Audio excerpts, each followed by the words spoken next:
Good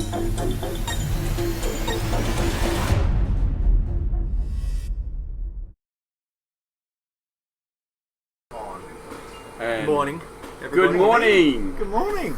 Welcome down to cloudy Sydney, Australia for the day 2 of the Super Sevens Virtue Cup. We've got our games about to start in about 5 minutes. First game's up going to be against the Marauders, playing against Sydney SWAT. They're both hometown favourites. Before we get to that, we've got a few little things to talk about from Saturday. So, anyone from New Zealand watching, backing the Expendables, wanting to know how Ivan Christensen is. Unfortunately, he's going to be out for the rest of the day. So, rolling his ankle yesterday. Apparently, it's not broken, but he should be good for London. So, he'll be over there in the Millennium playing for them. We've got the scores from yesterday. So, we'll start with the semi-pro games. I know they're down on the second field, so we don't really get much of a chance to talk about them. But sitting in first place after the Saturday games is Immortal Knights from New Zealand. Then in second place we've got Far North Queensland Fury. So the guys there cruising all the way down from Far North Queensland, coming down and taking out second place so far. And then tied for third is Syndicate and Vicious Circle. And boom, in fifth place. So moving on to the pro teams, we've got Perth Crisis after their incredible undefeated day 1. They're sitting in first place. Then we have a bit uncommon for the Super Sevens. We have a 3-way tie for second with SWAT, who you're about to see play first up this morning, Explicit and Expendables from New Zealand. And then we've got Marauders sitting in fifth, the guys on your screen there. And in last place is Eastside Raw. So, first game. Big day. Big day. Who are the players to watch from yesterday then, Scotty, in your opinion? The players? Yeah, as in, not just this match, but who do you feel really contributed yesterday? Well, for me, for one, I really liked it. Although they are coming last, Jared Baker. Okay. Playing really well for Raw. We call him J-Rod now. He's J-Rod. Jared Baker, pound for pound, probably got the most playing time per dollar spent yesterday and the most opportunity to shoot bad guys. Yep. Because I think statistically, he had 93% of the time he was the last man standing. Yeah. But kill count wise, it would be probably close between him and Elmo. Elmo got a lot of kills yesterday too. Elmo got a lot of unorthodox kills. Yes. Okay. So, I mean, traditional technique, Jared's head and shoulders above. There, Elmo is hands down winner. Yeah. So then, with guys like Expendables, I think Dave Hopkins has been playing really well. Yep. He's might not be on the field for as long as some of the other people, but he's going through that wall, taking out one or two guys pretty much consistently every time. I mean, Dave, correct. Yeah, Dave doesn't just trade out. Dave gets kills, and I've never seen Dave go through that center past the wall without taking someone with him. Yeah. So, well, look with the SWAT game what he did. He just did that point after point after point. Yeah. SWAT allowed him to literally run through. Yeah. And take out Nick. And then one time he even took 2 out. He took out Jeremy at the guard as well as the wall player. So. Yeah. Now Perth Crisis undefeated yesterday. Chrissy Austin contributing. Marcelo having some 3-on-1s, 2-on-1s, 1-on-1s and winning. I think we're yet to see Mike Downing really step up to his full capabilities. His survivability is quite good though. His survivability, I mean, it's like Irish Dave in a whiskey bar. Right. So he has survivability for sure. Mad Irishman, yes. I mean, look, you just, and the thing is, you look at their whole breakout, the way they followed through. Yeah. Their wins have been very consistent, and I mean that brings me to the other team was Explicit. Yep. I think yesterday afternoon watching Explicit play, they were really solid. They definitely progressed. Yeah. As the games went on. Yeah. The good thing I like about Explicit as well is you couldn't really pick a player from Explicit. Yeah. I would just say the whole team of Explicit is playing really well. Yeah. They're playing as a solid core, whereas some of the other teams that we've seen out here, they have the star players are a little bit disjointed. Yeah. Something I've noticed is I just couldn't really pick someone that's really just been destroying the snake, which I thought would Yeah. Looking at the snake on paper, I thought it would have been just a feasting ground, but it seems like once guys are in there, they're not being able to get so many kills. Okay, so Marauders are on our left side of the screen, and Sydney Slot's on the right. Got very similar breaks for both teams, and Marauders loses the first two. So was it Ryan Newman and one of the Colley brothers, and Ben Beretta straight into Snake 2. Were you just about to say Ben Simpson? I was about to say Ben Simpson, yeah.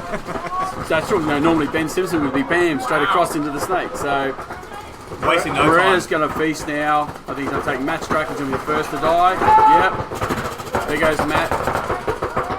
I don't think they even realise. I don't think they realise he's even in the Snake. Oh, yeah. Farron's gone, so someone got him. From Dorito 2.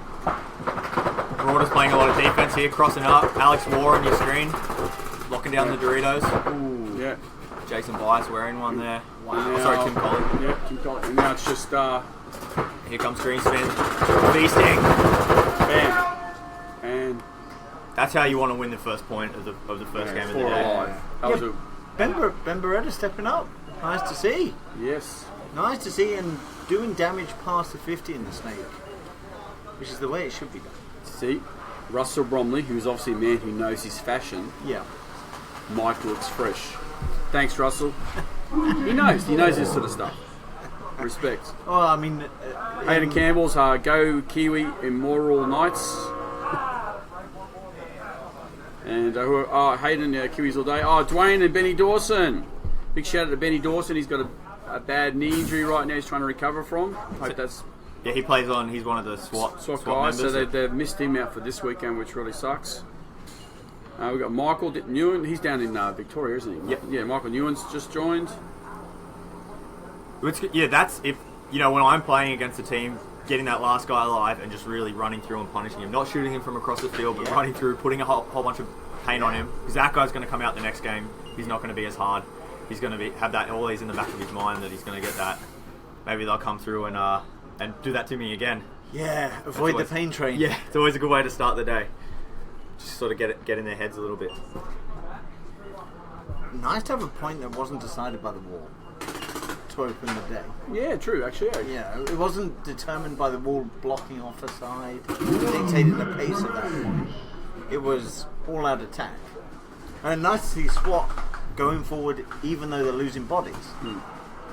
What they were able to do is shoot the wide guy for Marauders. Yeah. And then they had two people looking that way, and then once Beretta got in the Snake, they filled the corner, and classic paintball move, just had the corner protecting his man. And Beretta broke really wide to get to that small little temple by the Snake.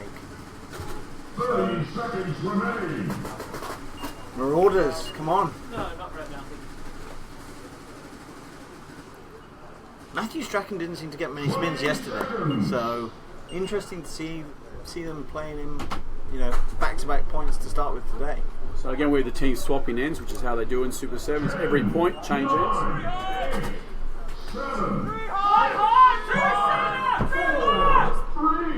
So it's SWAT breaking out on your screen there.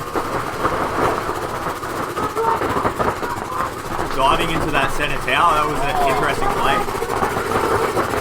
An early G for Marauders. Again, Ben? Yep. Straight into the Snake again. Even against Alex War in the tower there. Oh, and Ben catches Alex War sleeping. Well, Farron taking care of Farron business. comes through to finish up.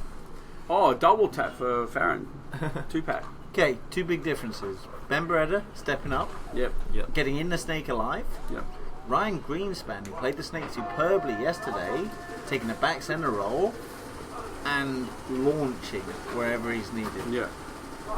Plus, Farron running through and killing the last two guys never hurts. Well, they're getting the one thing they are doing is getting those kills off the break. Consistently, So they've the first game they shot the small Aztec in the center of your screen there, and also the tower that last game. And I mean that's the difference between Greenspan playing that center role as opposed to running out wide. Michael Newens asked me, wow, did they excavate the top fiddle ever that? I said, no, what we've done is we've just turned all the cameras slightly to the right. We're just twisting them a little No bit. slope here. Yeah. So yeah, for anyone that was tuning in yesterday, we've got 6 prelim games left today. Those teams have all faced off against each other before, so all these games are repeats. So yeah, this is some time for retribution for some of the teams that lost. So when SWAT and Marauders met the first time, SWAT beat them 4-0. So hopefully Marauders can get a few points off them. When you see Mike giggle on your screens, that's because he's reading the comments on the Facebook Live thread. So, Oh, sorry, I'm not doing my job properly here. Yeah. What happened? No eye contact, Wybrew. Yeah. SWAT are winning. Are they? Oh, awesome! Woo! Go SWAT! Oh wait a minute, I really like Marauders, man. 1 minute remaining. Who can turn the tide for the Marauders? Well, really, they're Jason Bias, Jason? Ryan Newman. Well, Ryan Other Newman's, Newman brother is going to. Ryan Newman's been the first shot in those first 2 games. Yeah. He was the first one But out. he's an explosive player, again. And I mean, Matt Strachan, Yeah. either of the Collies, even Alex Ward. I mean, they're just. They're Oh, so it's a team of like brothers and friends, is it? Yep. Yeah. It's a couple sister brothers, couple friends. But the thing they've all got is they're all really fit, really fast, really young, and have no fear. Yeah. And you're seeing it when they're like yesterday. They'd lose a couple of guys at the break, And they're still going. and the guys just very rarely they're. I mean, unlike this particular match now, they're dying at their primaries. But yesterday, they weren't. They were dying, moving Going up, forward. taking. Yeah. Well, you can see they've got Jason Bias out there, the captain. He's normally their wall player. I think that's what they'll need to do is take the wall and try and keep SWAT out of the snake. And good call. They're doing that interesting move up to the Dorito too, off the break, which we've seen teams starting to try. So both teams at the wall. Both to the wall. Who's gonna die first? I reckon Jason will go first. Oh no! Blackie running through. Wow! Oh, Dave just carves. He just shot 4 and he gets his last. And so. a 5-pack for David Black now. That is the play of the tournament so far. So, Jason was looking Blackie's way, but just had his gun down, Holy either calling cow. the referee and checking himself or something. For some reason, he didn't have his gun up, and then the field was just split. Blackie just picked the right lane to go Just through. went through. And pays because off. like yesterday with the luck. Sometimes there's a little bit of luck, a lot of skill. But yeah, he just... And there's 5 Marauders That's a walking off. 5-pack for the SWAT captain. That's a good way to start Sunday. Yeah. Okay. So that takes the score to 3. Yeah, I've got another replay here coming up. Ooh. Let's see that again. Right, so here's... I missed the most of it, but we'll see. So yeah, alright, so he's loading. Had his gun down, and loading. Bam, bam. I'll have you want some too. Yep, here you go, Matt. And that's something I haven't really seen. The back middle player, we just missed it, but I was actually playing the snake side of back centre. You don't see many people playing the right hand side of that back centre bunker. But you can understand why they were doing it, because the first 2 points, SWAT came down like a steam train through the snake and carved all those guys up. So I suppose they didn't expect this time. They went gun heavy on the snake side, and Dave was able to run down through the Dorito side pretty much unchallenged. But good luck on that first one, because Jason- just happened to be reloading. But when you're at the wall and you're reloading, you should be reloading with your gun up. I don't even know why he was loading. It was only 10 seconds into the game. He was at the wall. He hadn't shot that much paint. Maybe he started with a half full loader. He looks like he's in a bit of pain. Jason sitting down there, wiping himself off. Yeah, I mean, that's the other big thing. I mean, yeah, great getting a 5-pack, but I mean, Blackie roasted those guys. Yeah. So that's a lot of clean-up to do. Well, There's not a lot of time to. But if you're to fix running any through the middle of the issues. field, you want to make sure every guy's shot. Yeah. Speaking of that, Marauders just using their timeout. Good call. So they get an extra minute of break to clean themselves off. So Jeremy Fitton stepping out for SWAT. I don't know if he was on the last point, but if I wasn't watching. Yeah, we were watching Dave, but I don't know who else is on the field. Yeah. But definitely Greenspan, Alex Orr, and Blackie. 1 minute remains. Beautiful aerial coverage from Skyline Aerial Services. Nice shot of the grass there. low flying aerial. Looking for grasshoppers. Yeah. Wow, Marauders. So do you think they can pull one back? I think so. They're definitely capable of coming back into this match. Whether they can claw back 3 points is yet to be seen. Well, that's what I love about this camera angle. You see Jason there with that tower. He hasn't not dropped that, put that down. Ooh. So Blackie must have put a few big shots onto him. He's yeah, that's what like you don't want to see that for a guy like Jason. He's a nice guy, but when I'm playing against a team like that, I want to be able to put him down. So it looks like Marauders might have Jason's only the guy got that'll do, 4 out to the gate. 3, 2, 1. Oh, no, they got 5. Only just making it though with that timeout. So obviously getting in the head and losing Brendan Coley off the break.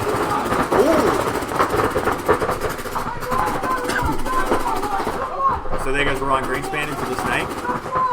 So shooting a couple of guys out on the snake side and pretty much having free reign there through the snake.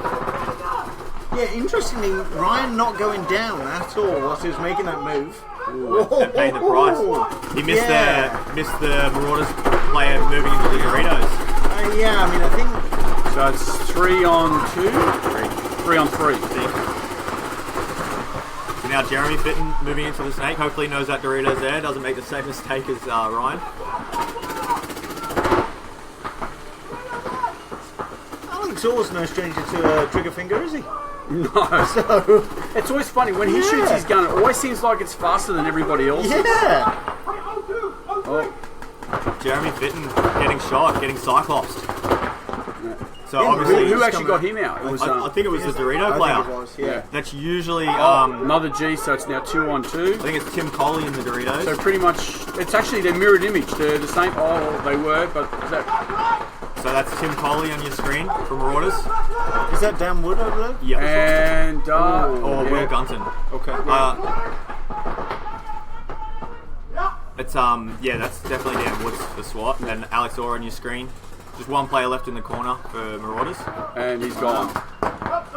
And submission 4-0. Wow.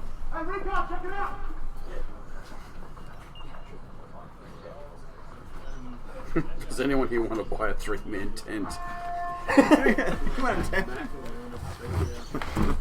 So What colour tent? I'll just say a couple of shout outs. Ethan Sedgman, Rob Sutterby, and Mr. Kai Harris is back on as well. And Jason Van Dam. Jason's up in Townsville. So we've got a couple of Victorians, a Sydney boy and someone from up in North Queensland. Richard McConney's joined. So don't forget to share it around if you're out there watching. Remember, we're streaming on YouTube and on Facebook. YouTube at 1080, Facebook at 720.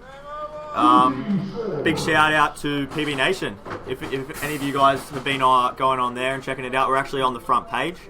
So they've done, the guys down at PB Nation is Peter? John. John, sorry. John at PB Nation. I was close. Thank you. Yeah. Peter to his friends. Yeah. So yeah, big thanks for those guys for spreading the word, letting the world know that we're down here, bringing all this free live paintball to you. So that was the end of that game. SWAT taking that 4-0. So a repeat of yesterday's game when they faced off. So we have Explicit Crisis coming up. So we might, while we've got a bit of a break, we might jump to an ad, and then we'll be right back for this next match. Well,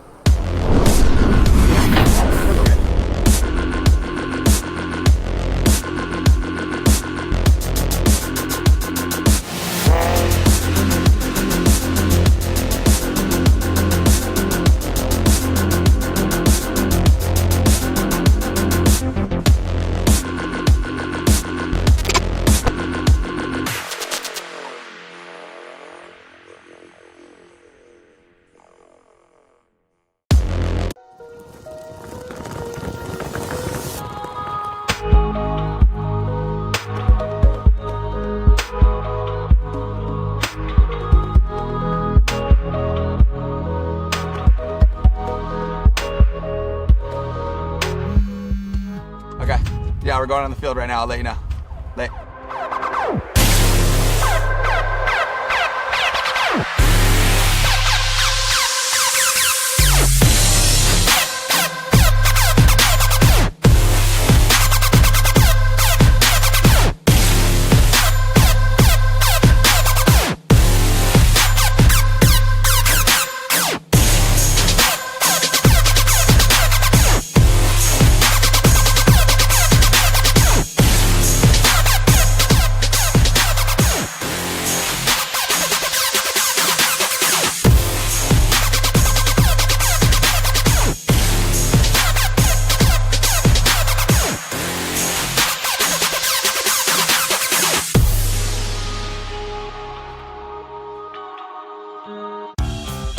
What is Super 7's paintball? Paintball is a 5-on-5 game where two teams go head-to-head in 10-minute matches fighting to take out the other team for 1 point. Teams get 1 point by shooting all 5 opponents and pushing the button at the enemy team's start base. Players are out when a paintball hits and breaks on them, including their gun.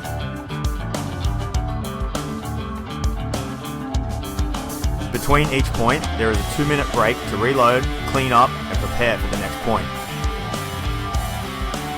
To win, a team must gain a 4-point lead or be ahead on points when the 10-minute time limit expires. For more information, check out www.super7s. Welcome back. We're just about to watch Sydney Explicit face off against Perth Crisis. We've got a new guest, Kevin from Push Paintball, who's going to help us call some games. Hey guys. Hey man, so how's your goggles going for you, hey? That's good, it's good. We got a few people out there. We've got Kristen Black, who's helping all the pro teams with their masks. She's wearing one, and the head ref, Doc. He's having one. He's wearing one. Seen Tim Summers out there wearing... Tim's got one. The guys from Raw has one. Michael Worthing. Mike Wordle, Elmo, they're using one as well. Champion. He's a champion, man. So everyone's asking when are they coming? Yeah, I mean honestly, for your site, you will be landed within like 3 weeks from now, but within this month. You heard it first. Yeah, you heard it first. Good health. It will be, yeah. Well, I'm an address for hate mail for that. Send to you and Brian. Kevin and Brian. So I've got a couple quick shout outs, guys, just so we don't get behind. Kylie Thomas, again, thanks very much for checking in. James Gaffey, go Jezza. Chris Savino, feels looking great. Carolyn, the one from the Expendables, again from New Zealand. Morning back again. Rob Sabity again. Ben Holland, did SWAT recruit some Perth lads? Yeah, they got a couple of STKs. Dwayne Nichols, STK what? Trent Jenkins is on. Graham Vine is on again. Neil Eterazone, I'm sorry if I said your name wrong. 15 BPS is brutal when they decide to overshoot someone. Yes, it is, which makes it cool. No such thing as overshooting? No, only if you reload. So this is explicit on your screen. Ooh. Josh Bailey there, breaking a tiny bit early.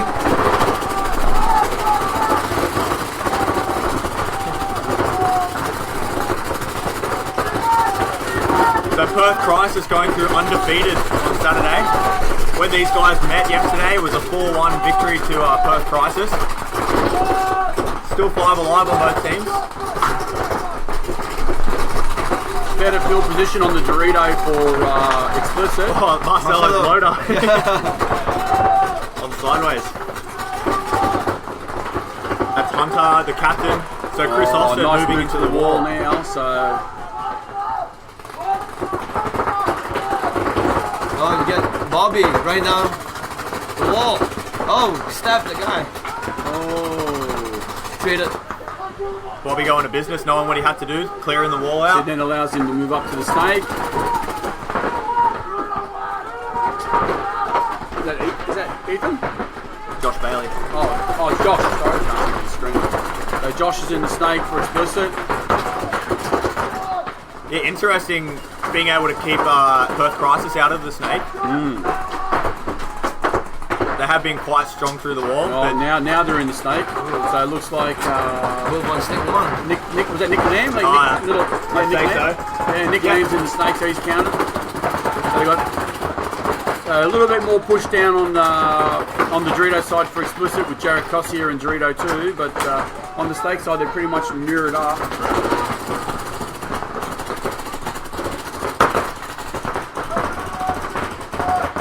The kind of match you want to see first point. This is Explicit's kind of game. They like to slow things down and work it out, whereas Perth Crisis, I think, would like to have the game sort of done by now.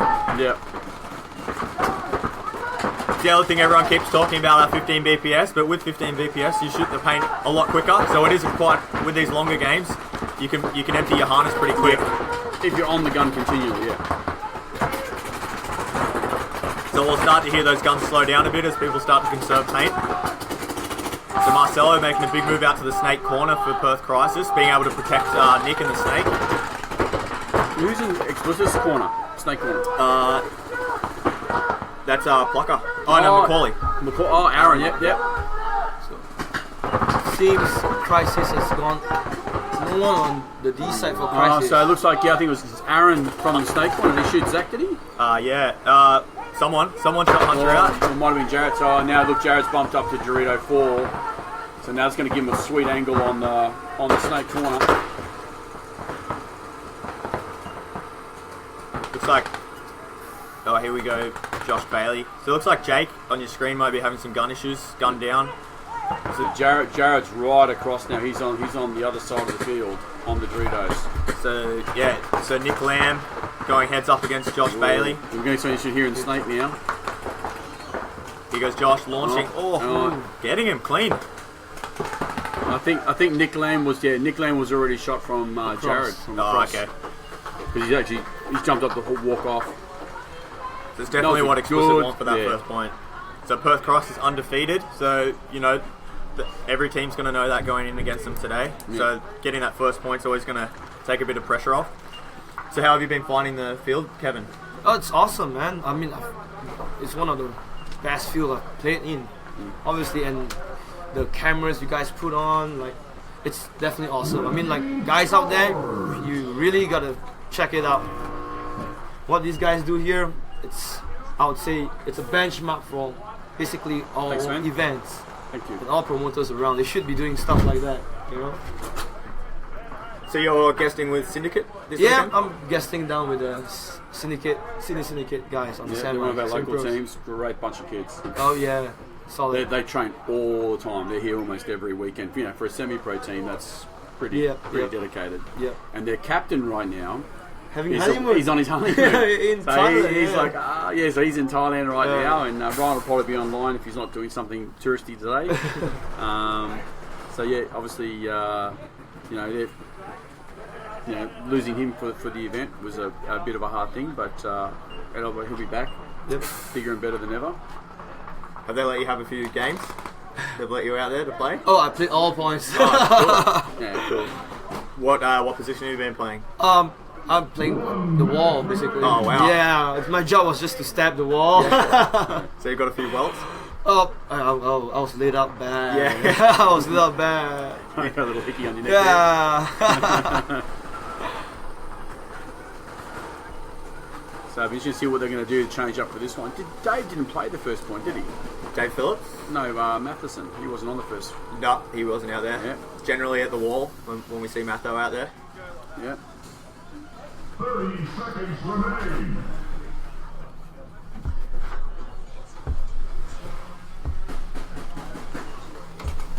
See 20 seconds. Marcelo trying to rally the boys. It looks like they might be going a bit heavier on the Doritos side this time. Marcelo normally playing through the back centre and then to the tower. I see Mathis probably going to go to the tower, I reckon. To try and keep them out of the snake, because it seems like that's where Explicit's winning, is through the snake. It was a big move from Bobby that last point, knowing that they had the wall and being able to get out there, take him out. Oh, did they get Dave going out? Oh. So that's Chris Austin. That's a big kill for Explicit. So it seems like Explicit are really good at controlling the snake in this first point. They're able to keep them out. Oh, what? Ethan Glover. Yeah. So it's four o'clock right now. Sorry, that was Sam Dwyer for Explicit. So yeah, Matho, Marcelo, and Mike Downing all working the Doritos side, trying to shut Explicit out of the Doritos. Mike Downing trying to make a move and getting shot out. So it's like Explicit's putting a lot of pressure on the Crisis boys. Yeah, this is from how we saw Crisis play yesterday. This is not like them at all. They really were quite explosive, winning their games quite quickly. Just really playing into Explicit style of paintball. They like to play slow, methodical paintball. Yeah. They're just taking ground in small bits and pieces. I'm just surprised how freely they're able to move. Explicit's able to move down those Doritos, having two guns looking that way with Matho and Marcelo. So Marcelo's switching to the snake now as Explicit take the snake. So, field position right now is all in Explicit's favour. And the way these guys are set up, they're gonna now he's moved down the state. They're gonna get more and more trapped in. We just saw Matho in the tower. There's patience paying off as Jared Cozier tries to make a move into the next Dorito and gets caught. Marcelo getting a penalty. So Hunter, the only player left alive in the can of death. It's very hard to play that can at the best of times, let alone in a 3-on-1. And Explicit toweling. Perth Crisis toweling it. Yeah, best thing to do. So they're down 2-0, but still 4 minutes left. 4.5 minutes left on the clock. Perth Crisis is more than capable of coming back on this with 4.5 minutes. But they certainly need to change up what they're doing because Explicit's just got their lanes are just on point. It's like they know where the boys are going, and you just be wanting to change it all up now. Well, something that they're able to do is really just keep Perth Crisis out of the snake. Yeah. And it was interesting to see Matho going up to the tower, actually checking himself as he was there. So someone's putting paint through that lane. So you got bounced going in. So yeah, which is with that big wall in the way, you'd think it would be quite hard to get hit going to that tower. I know when we were training the other week on the similar sort of layout, you can sort of see the bunkers in slightly different spots. But as you're going up, you can put lanes. A lot of teams are putting lanes through the two gaps, the windows. And it puts that whole section in front of the back centre just becomes a wall of paint, especially if you're just going a little bit left and right, so you can cover all the lanes as they're running in.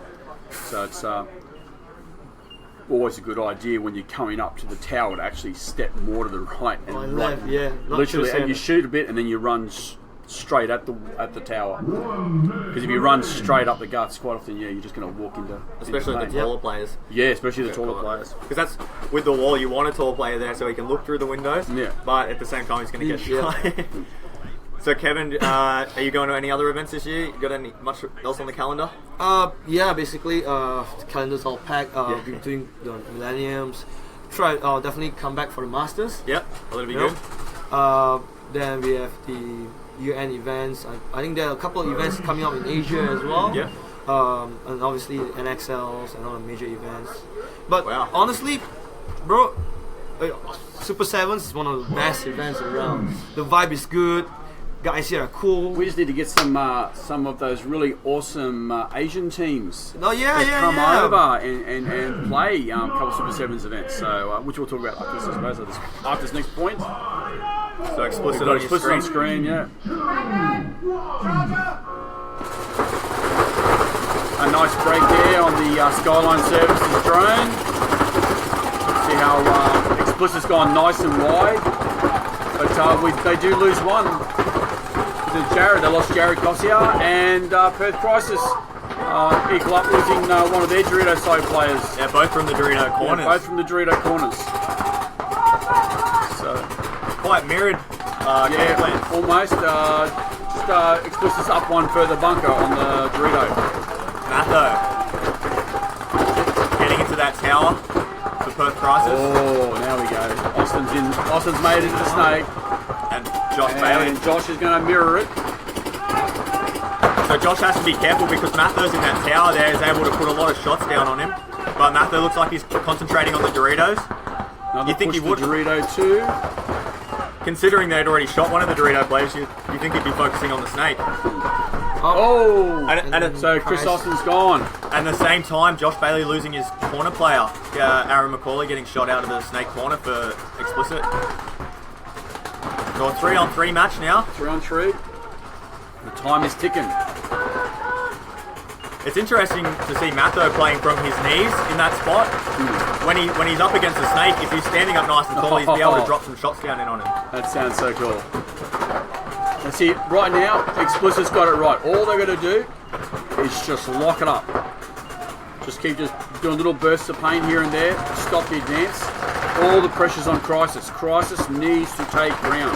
Just under 3 minutes. 2 points down, with just under 3 minutes. So Jake Malbaxter on your screen, just doing his job, looking at the snake, just trying to watch those lanes and close the field down. Josh Bailey doing the same from the snake for Explicit, just shutting them down out of the Doritos.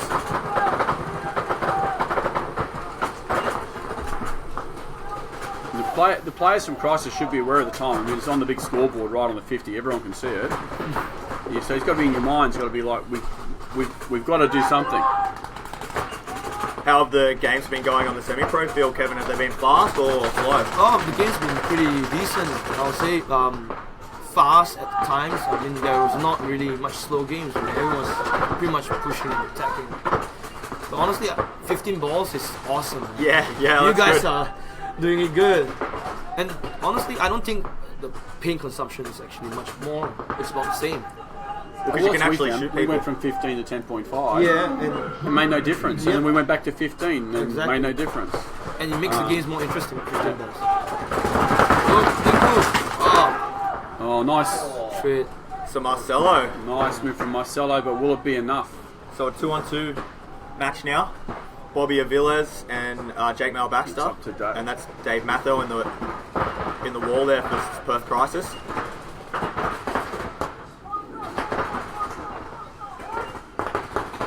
Hunter getting shot out for Perth Crisis, so one player left alive now.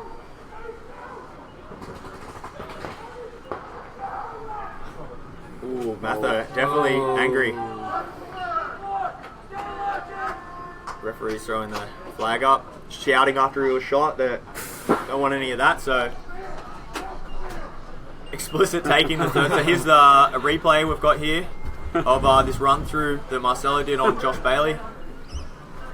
It was good that Bobby from back centre was able to see that and catch him on the move. Otherwise, he could have really Brent made a Harper's difference in asked that the question, game. why is the Facebook feed 15 seconds ahead of the YouTube feed? Ask Facebook. Let me hit up Mark Zuckerberg. Man. Yeah. Yeah, we'll You give can- Mark a call, we'll ask him. So maybe... No, nothing. So what's we got? It's now 3-0 with a minute 44 left on the clock. 17, mate. Oh, minute 17, sorry, on the clock. This is a replay. Yeah, sorry, my bad. So obviously Marcelo realising that they were down on the time, just trying to make something happen there. I think he just needed the rest of his team to move off his move and try and make something happen, move in that confusion that he was trying to create. So Explicit really, this is the kind of spot they want to be in. We're trying to get some audio down in the pits, but unfortunately we couldn't get the microphones working, so you guys could hear the big speeches that all the players have. So how's push paintball going? Getting well received worldwide? Yeah. I mean, like, thanks to everyone out there that supports our brand. I mean, like, from the bottom of my heart, thank you so much. I mean, like, we couldn't be where we are right now without the support from, like, everyone. From players, vendors, promoters. So it's good. Yeah, well, I know we're raffling off one of your gear bags this afternoon. Yep.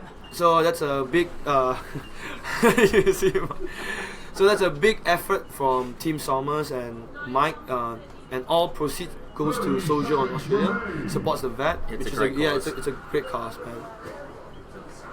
Yeah, that's for soft gear. You know, it's really hard for people to get it right, but I think Push Paintball's done the right thing. I love those big shoulder straps on the gear bags, because I just remember, when we used to go play World Cup Asia and it was outdoors, Oh, yeah. and always Oh, raining. yep. You're trying to drag your gear bag through the mud. Having those shoulder straps You just is lug what in, you yeah. want. So I wish that we had them back in the day. Would have saved customs a lot of drummers having to wash my bag for me when I'm trying to come back into Australia. So now Matho streaming straight up to the wall. Perth Crisis just wanting to win this game quick.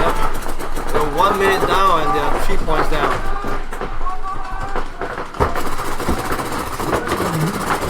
You're just going to have to launch and just make something happen, win or lose. Nick Lamb trying to make it happen, getting shot out of the snake. I think Matho needs to go forward from here. I don't think he's going to make anything happen just standing back at the wall there. Come on, Matho's on the ground, but the rest of the guys are too far back. 1G. Oh, and the dough goes. Explicit is holding down, locking the zones. Something But, that it doesn't really matter this, Yeah. because at the end of the day, Perth Crisis is still going to be in first place. But they're going to lose that undefeated title. And all I know is the only two games that really matter is the last two finals. It's true that. And another penalty. And there's no one to pull. That's the third flag I've seen. This match go up in the air. Oh, we missed it in a second. Trying to make it a 4-0 mercy rule, but just one more second on the clock, you would have got that. Well, if you're Perth Crisis right now, you'd sort of be going back to the drawing board and going, well, we've got to change up what we're doing because, what Explicit's done now, obviously last night watching the webcast and going through all their games with Bobby, they've had a real hardcore rethink and continued on with what they were doing late yesterday afternoon. I mean, the game was Explicit's domination, this particular match. They study the teams, they read the other teams. But there was really no silly deaths on any of those points by Explicit. Yeah. They were playing solid. solid. It was very solid, very methodical. Well, I know in the past, we've made teams I've played on have made the mistake of when you just blitz through Saturday, you go home, everyone's shoulders are up, heads are up. You're like, we don't need to worry about studying because, we're winning this. Whereas all the other teams that have lost a few points go home, spend the whole entire night going over the game plans, doing all this kind of stuff, improving. You come out Sunday, you guys are still playing the same brand of paintball and everyone else has changed. And then you've got to play catch up now. And then come finals, you've got to do it again. You've got to change again.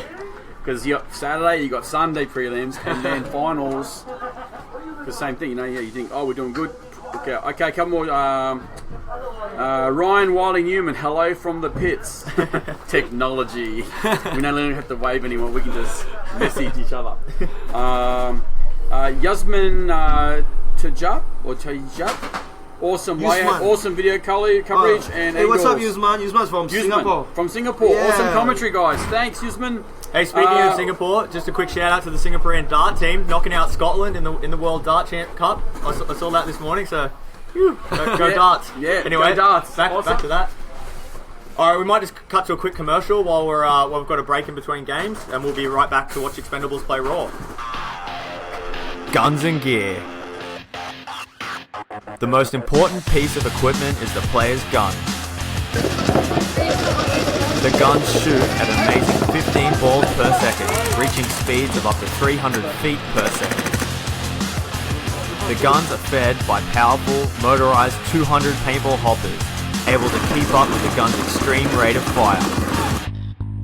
The players carry extra paint in pods on their back to ensure they don't run out. Some players carry up to 1,500 paintballs for 1 point.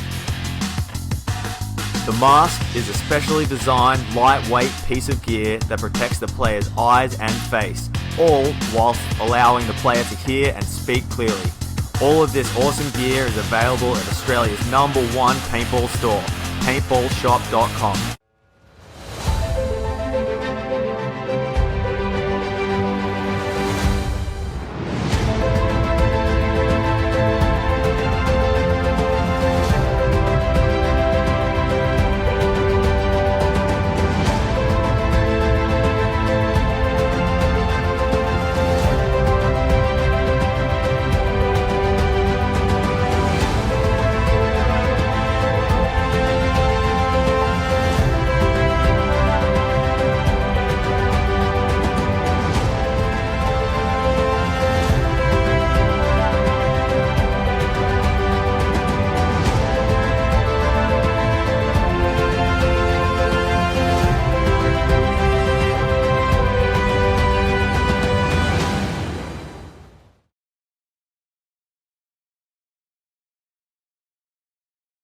We're back again.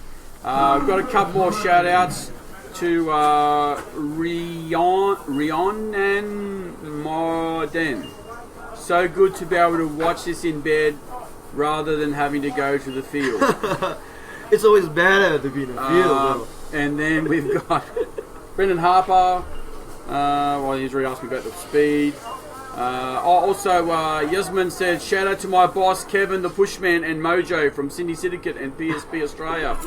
Connor Reed, love my push bag. Got a few push fans. Timmy Colgan from SDK in WA has just joined. Sarah Birch from Birch Photography in Victoria. Sarah's been up here and done a few photo sessions as well for Super 7s. Hopefully we'll see her back up again. Kane Anderson. Number 13, Hoko, hype, slice them up. What's number 13, Hoko? Number 13, Hoto Hype. Must be something new and cool. Joe Burtis in the States. That was cool. I don't know about it. Oakland Glynn. Okay, explicit, always good at surprising everyone. Well, not surprising right now, man. They're just playing really solid. JD Hoops, Haha Rhiannon. That's explicit smashed that's it. Pluckers. This is Yeah, I know. Yeah. I would say methodical, having more than a couple of good game plans and sticking to their jobs. Joe Burtis, there we go. Sammy, Rachel Trowland. Yes, Expendables. Good luck, New Zealand and Blake. PJ Kuzminski, killer looker layout here in Cleveland, Ohio. Oh, in America! Woo! Mate, painful grade again. And Rachel Trowland, hugs to Ivan, from Expendables. So yeah, Expendable stepping out without Ivan Christensen. Unfortunately, rolling his ankle yesterday, unable to play the rest Is of the day. that Dave going to the snake? Maybe. No.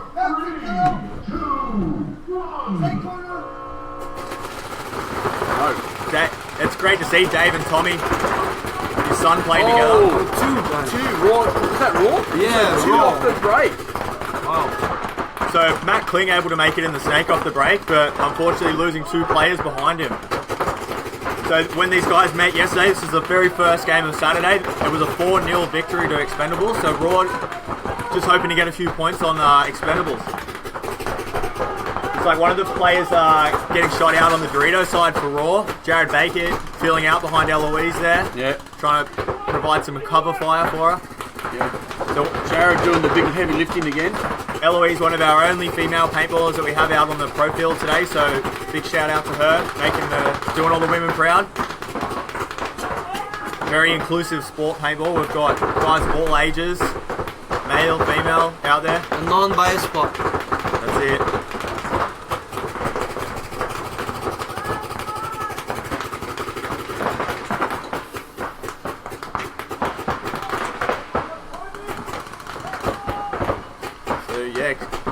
Raw able.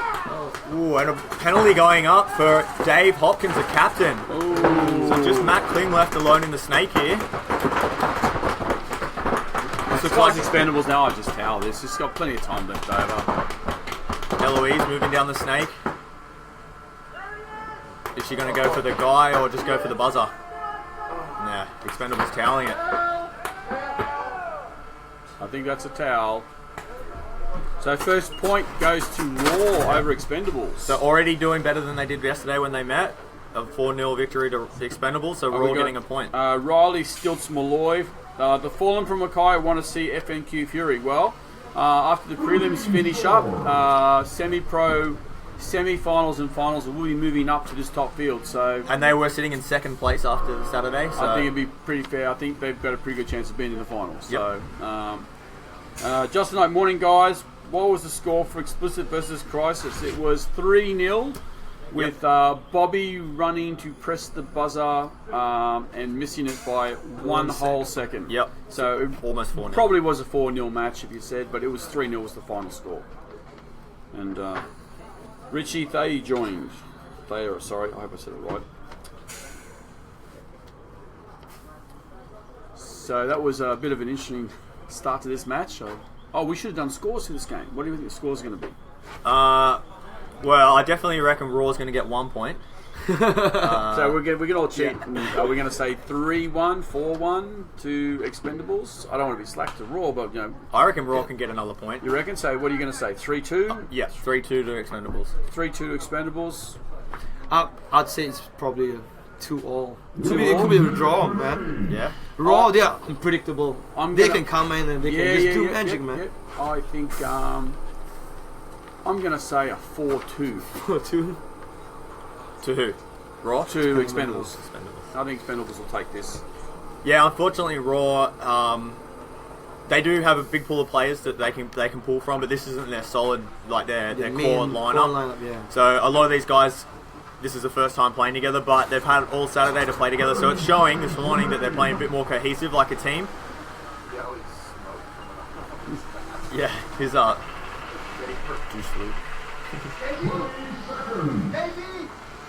Yeah, Michael Worthing, the captain, getting everyone pumped up on Raw. Yeah, he's an great guy, another great. So we've actually got the two captains on these two teams. They're both older gentlemen who are, play everywhere. Snake, Dorito. With the push goals. Blake Yarber helping out Expendables, sitting this point and also sitting the first point. Blake Yarber playing with Dynasty. Dave Hopkins, where he loves to be the most. Yep. Up at the wall. You can tell he was playing the wall. I saw him take his shirt off yesterday, and he is covered in welts. He has so that many. was mostly from that SWAT game where they ran through and mugged him, and then he didn't get out straight away. Then another person ran through and mugged him. Each guy that mugged him died, but he got mugged 3 times in a row on 1 point. You see Thomas Hopkins trying to make a move into the snake, old getting shot switcheroo out. play.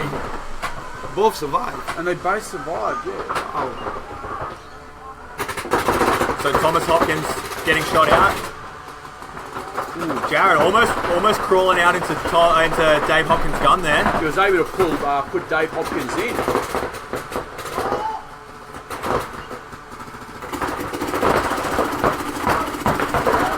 Matt Kling getting shot out of the snake as well. Roars just stepped it up. So Jared just needs to relax here. He's got some players behind him. They can put pressure on the wall. Left on Raw. Yeah, and 3 left for Expendables. Here comes Elmo through the center. Trading out with Dave Hopkins. He stays alive. Ooh. Getting the Dorito and shooting the last player in the corner. Wow. Elmo. See that?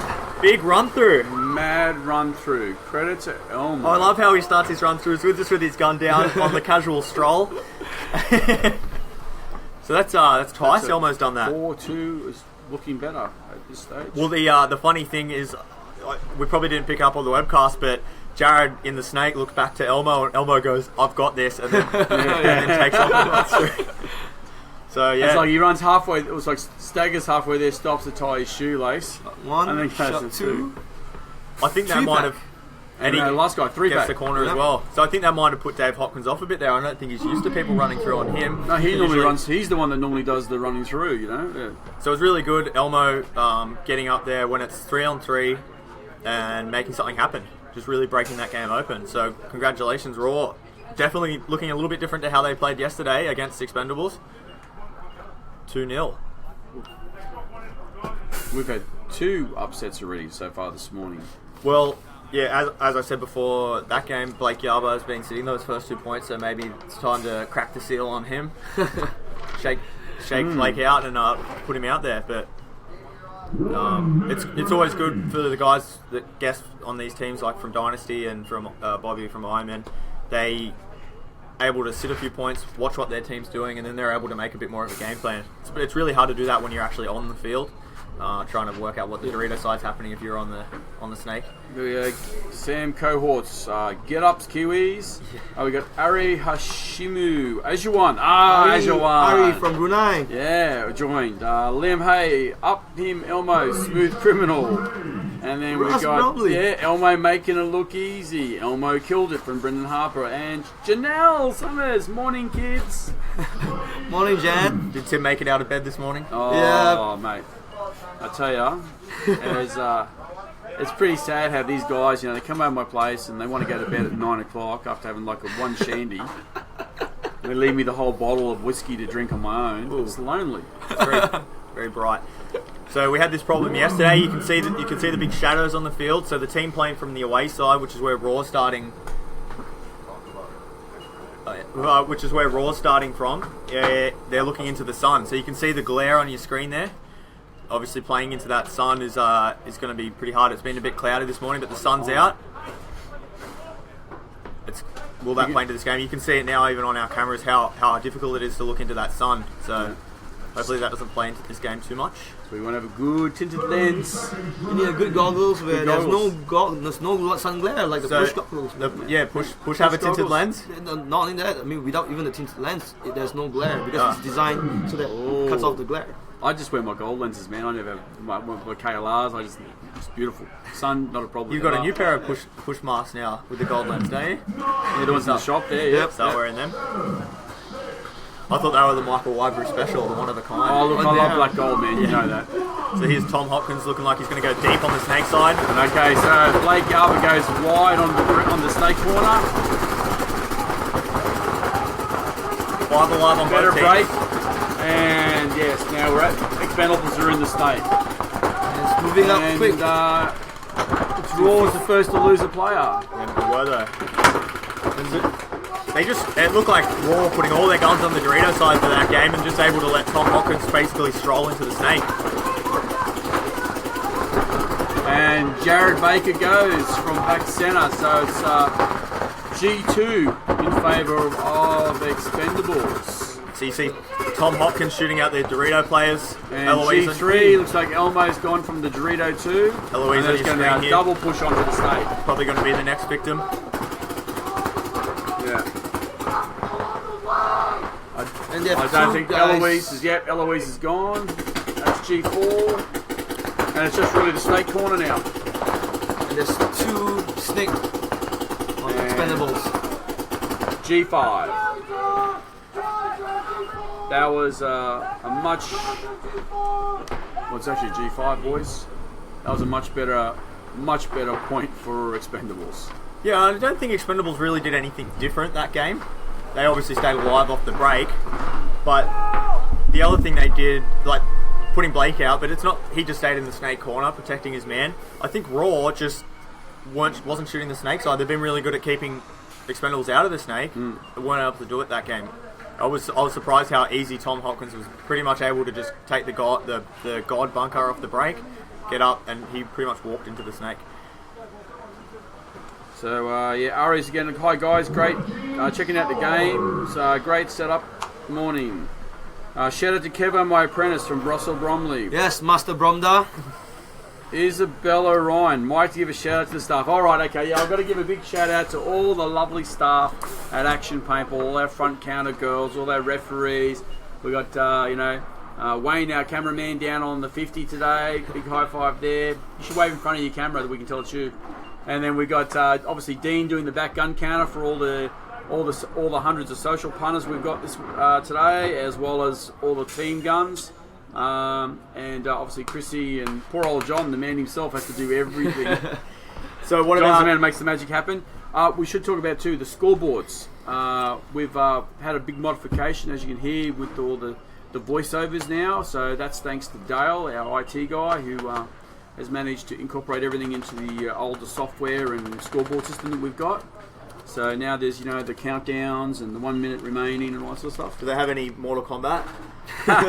Finish him. That's the cool thing is we can do anything. Yes. Any sound. Any sound. So 5.5 minutes left on the clock. Raw 1 point in the lead. Yep. 2 more points to Expendables will get my scoreline that I predicted. What do you reckon Raw's saying right now in their start gate?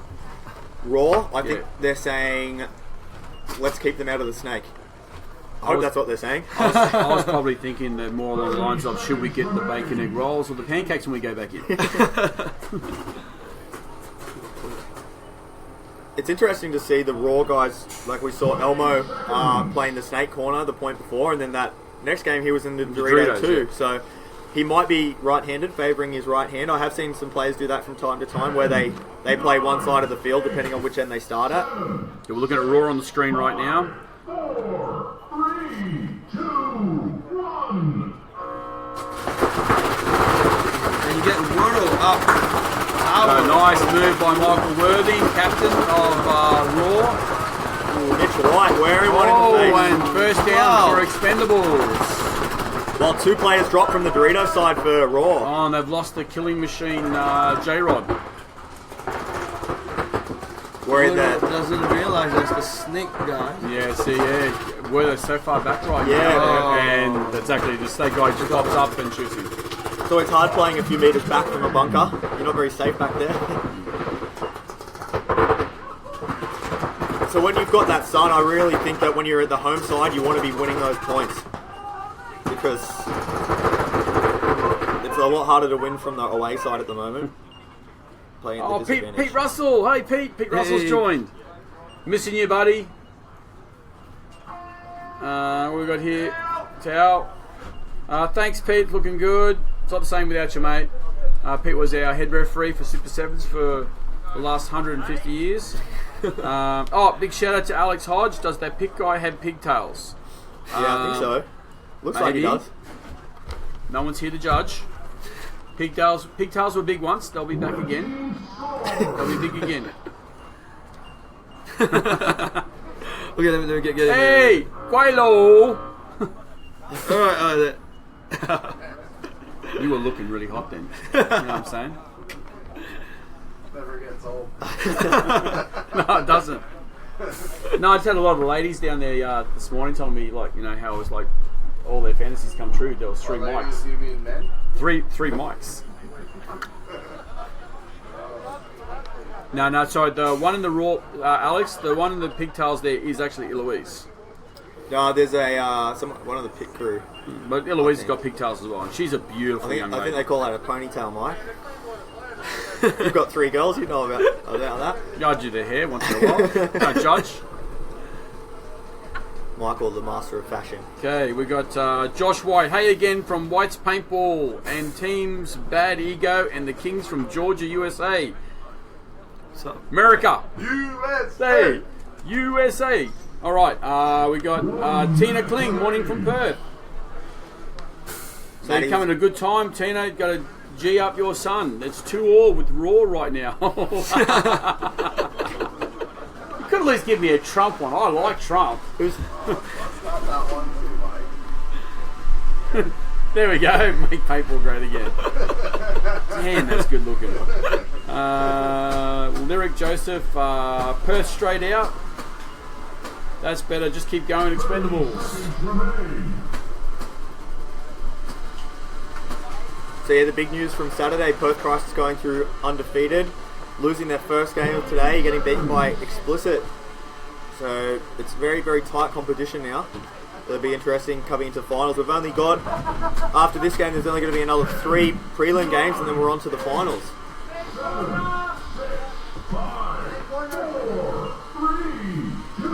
Expendables on the screen, on your left-hand side. Raw on the right.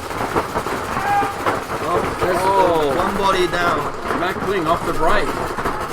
Well, Raw's definitely got their shooting on point, I think, right now. They're, It's interesting to see Expendables not playing the wall as much as they have yesterday. They might be saving it for the finals, not really wanting to give any think away to I other think you might be teams. right there.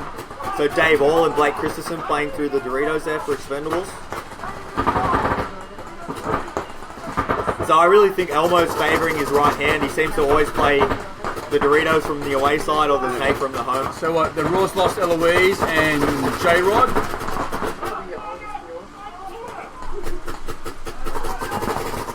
Yeah, Blake Yarba sitting another point for Expendables, so obviously trying to keep him fresh for the finals.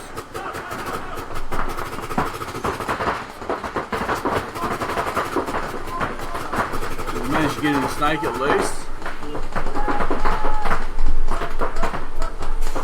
Who's that walking off on the Dorito side? Dave Hall. Oh, Dave Hall.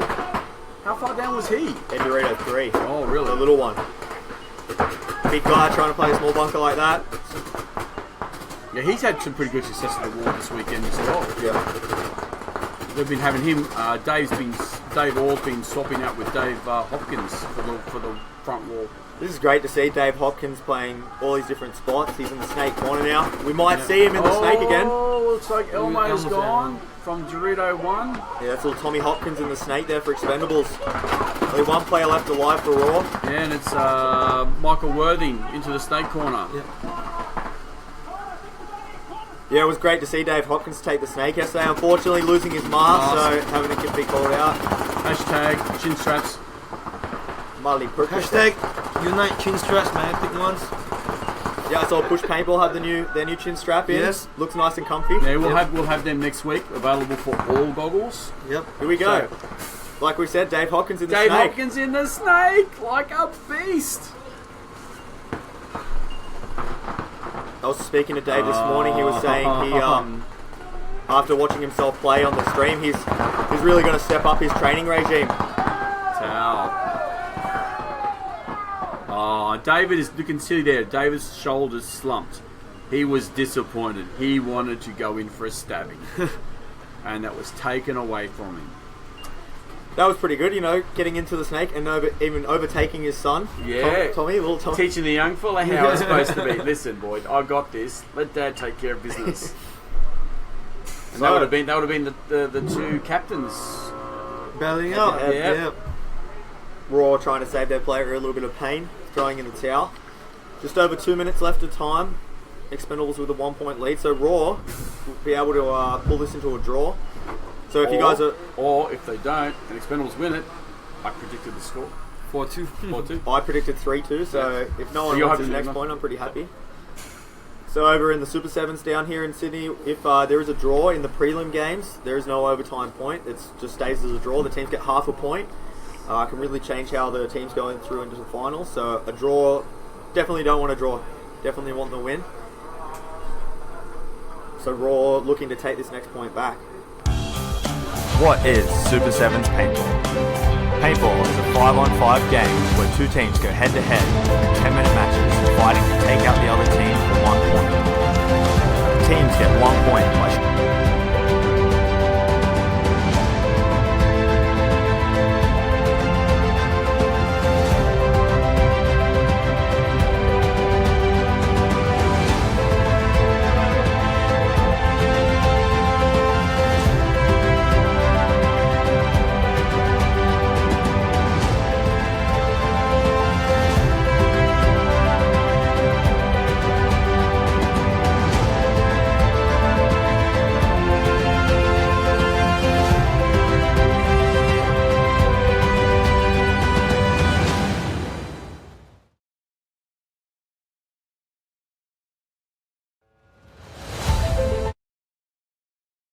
And we're back. Couple more quick shout outs. Susan Bignall, that's better. Keep going, Expendables. And we've got Raw on the screen. Yeah, looking to win their first game. They haven't won a game yet this weekend. If you were going to win a game, I think I'd really like to win a game against Expendables. One of the toughest teams to beat. Oh, and first break for Raw. They've taken one of the Expendable boys out. Yeah, Blake. And Matt Kling. Matt Kling again from the Snake. Bodies. Elise is gone from Raw. It's 2 bodies down from Raw and 2 bodies down from Expendables. So it's 3 on 3. So Dave Hopkins. He's first snake painted push. the Snake again. It's great to see.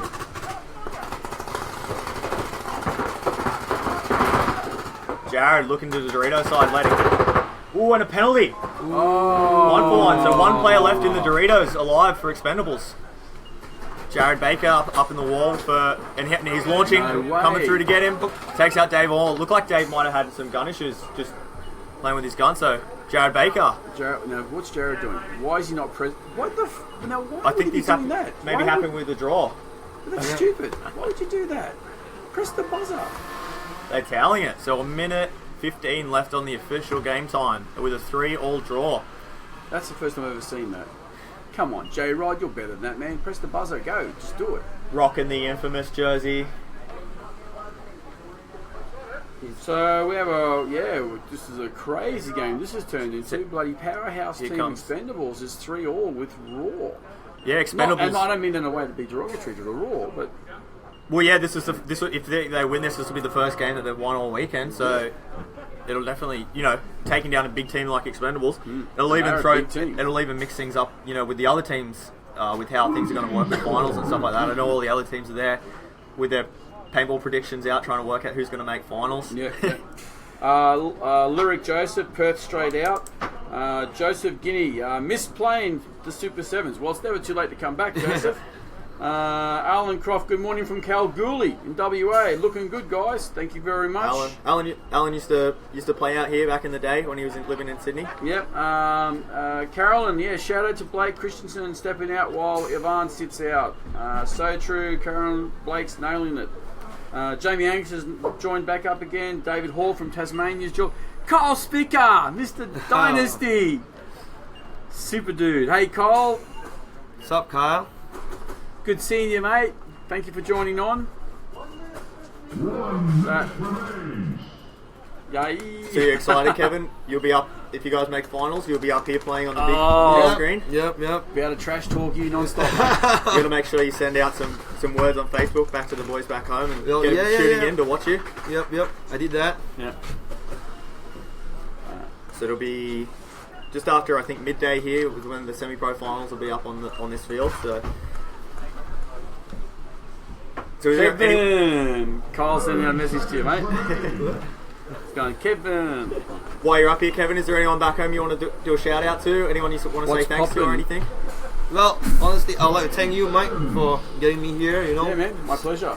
it's always fun to be here. I want to thank my mom, my dad, For making me. for making me true. Okay, Right. Expendables on the screen right now. It's gonna be a on the tough- home side. So Blake Yarber, Blake Vaz back in. They second want the point, win. He's played this match.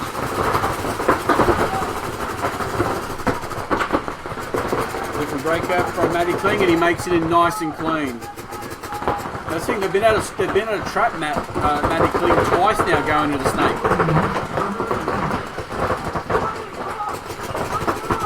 Elmo in the snake, going heads up against Matt Kling. Oh, I saw that there, but as Matt come around, Elmo just pulled in. Elmo knows Matt's there.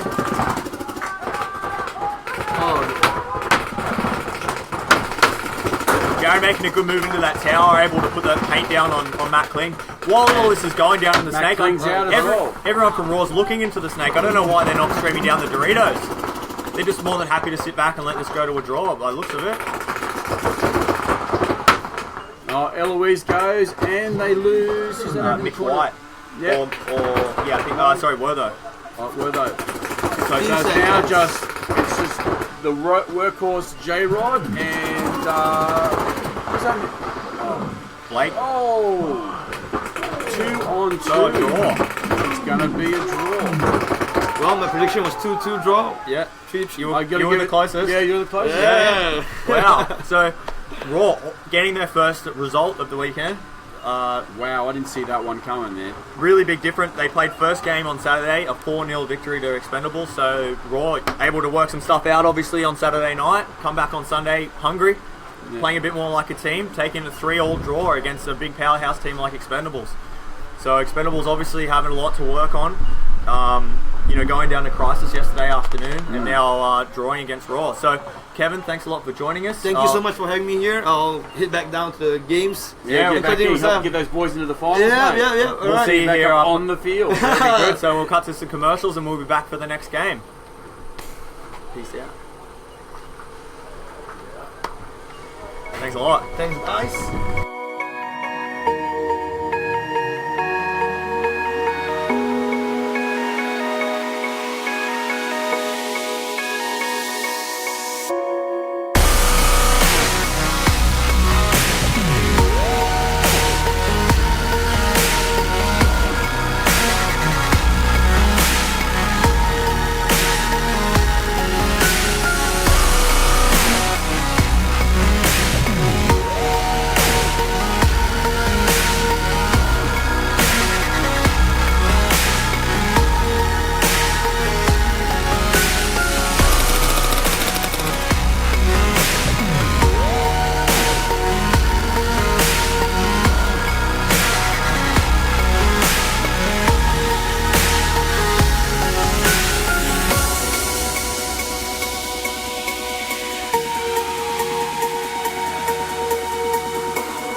Guns and gear.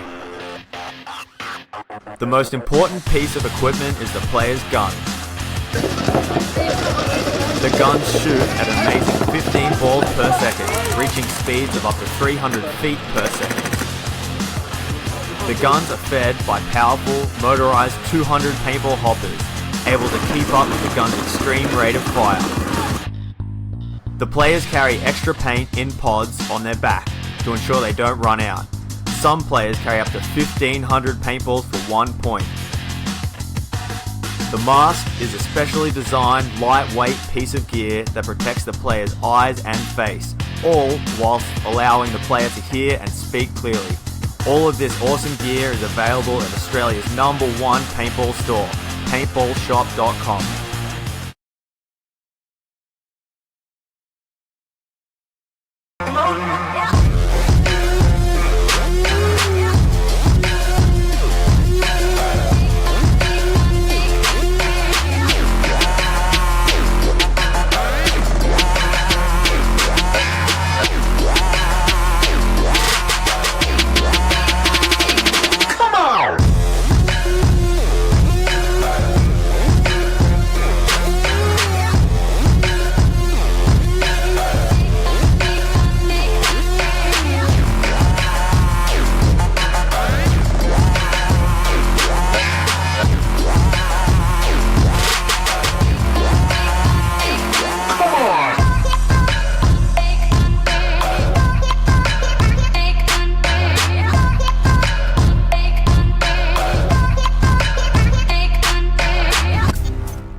We're back. So SWAT going up against Explicit. So when these guys faced off yesterday, it was a 3-1 victory to SWAT. So Explicit really playing hot this morning, beating Perth Crisis, the first team to beat them. So we've got a new guest joining us, John Caruana, Special guest, the ultimate referee down here at Action, also one of the owners. Hello everybody. We're on. Okay. Goal. First kill to SWAT. Looks like Josh. We got Josh going to God off the break, and Burrito goes straight into the snake. Unchallenged. Yeah. Moves up into snake 2. SWAT and Explicit have a lot of history together. They're both Sydney locals. They both train down here at Action Paintball. They're all good friends. Ryan just bumped out in the corner. Another loss to Explicit. And looks like they just lost Dan Woods on SWAT side as well. So it's 4-on-3 in favour of SWAT right now. Ryan just moved up into Snake 1. And how far up is Beretta's in Snake 2. Yeah, see, now I'll be pushing Beretta further up right now. Oh, because the wall's what's giving you the problem. Yep.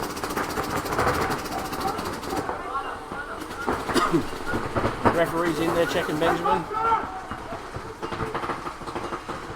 Nice clean play on. There goes Ryan. Ooh, Ryan just ran through, shot the wall. Getting Jared out of the Doritos as well. And shot the Doritos out. Now shoot across the snake corner. And that's G5. And just took out snake nice corner. move by Ryan. And towel by Explicit. So how's everything going down there, John, with all the referees behaving themselves? Yeah, we've had no problems at all.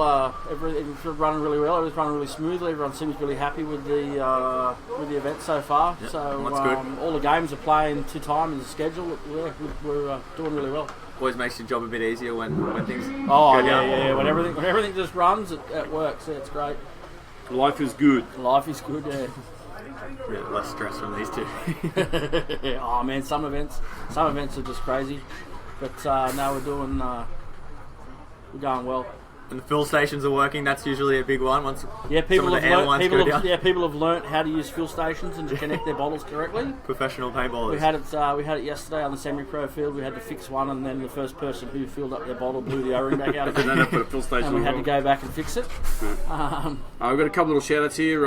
Susan Bignell, well done Raw. Expendables missing Ivan in their gameplay. Daniel Carter still got a gun. Let's go soon.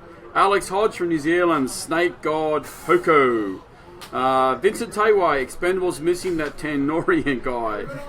Again, Alex Hodge, Josh Bailey Fan Club reporting in. Yeah, Josh from Explicit's been having a killer weekend as well. Been smashing it through the snake. Except he was the first dead for Yeah, and that that game, one, but other than that, he's playing well. yeah, 1 point.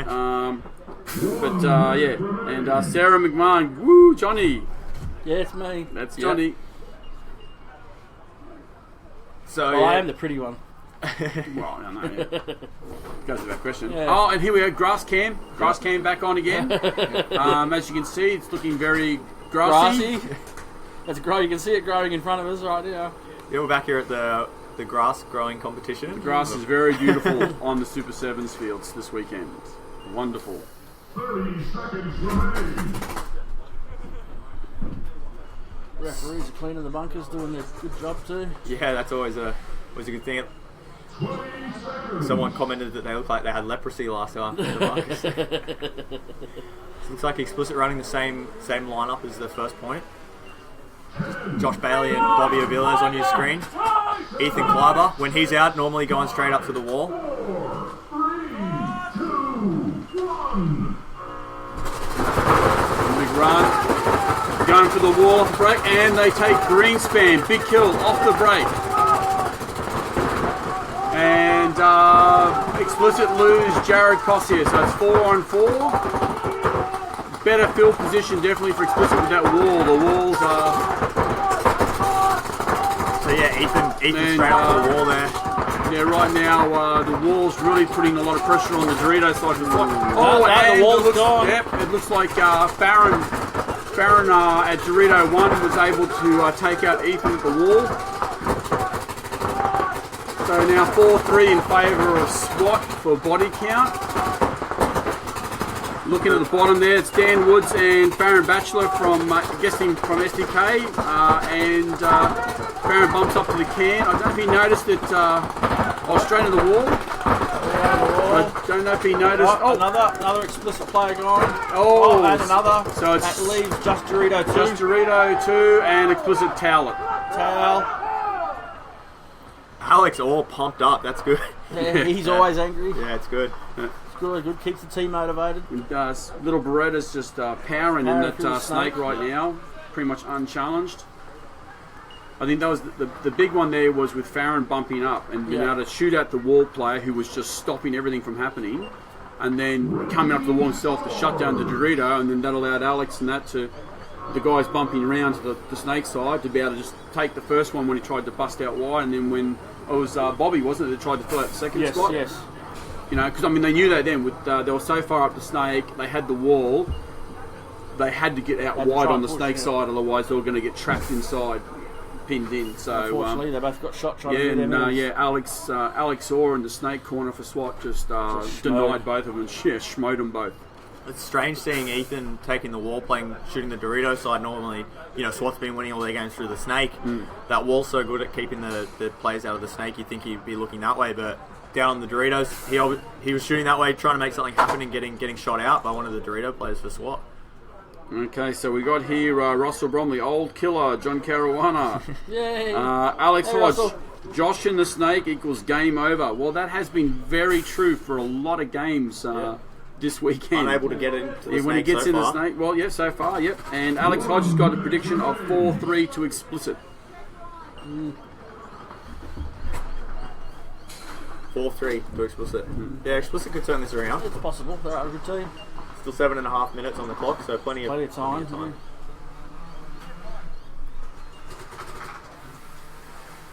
So it looks like SWAT's going to try the old 6-man tactic. It's always a winner. Oh, Mika Radnich joined. Hey, Mika, from Gold Coast Indoor and Gold Coast Rage. So we've got same lineup for SWAT. Looks it. Yep. Beretta, Ryan, Alex, Farron, and Dan. Same with Explicit, playing exactly the same lineup as well. Okay, so this time.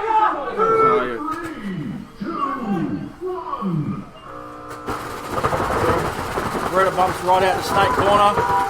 Nice push on the Dorito side by Explicit Farron, on the wall, and and Jared Cossier again off the break. Explicit have got the wall. Would have been able to shoot one player off the break in all these 3 points. Obviously had their lanes up. Which really helps them. So Ethan, you can see playing the Dorito side again. Not really giving much attention to the snake. So someone's got, is that Alex? Van Beretta. Beretta out of the corner. Ryan and Alex bump up. Alex is really running his gun, keeping the explicit guys in.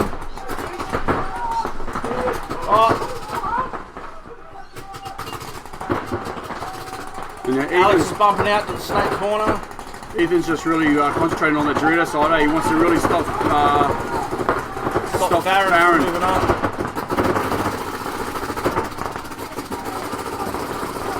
Ooh. You can see, and Ryan goes in. Ryan bumps into snake. Now the thing is, now they've just lost Farron on the Dorito side, so Ethan's been able to take him out. Yep, and Explicit have moved out the snake corner as well.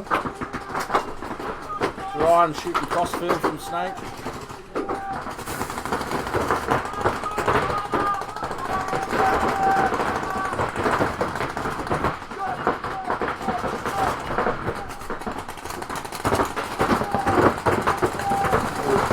Looks like Ethan might have caught Dan Woods there, going the Doritos.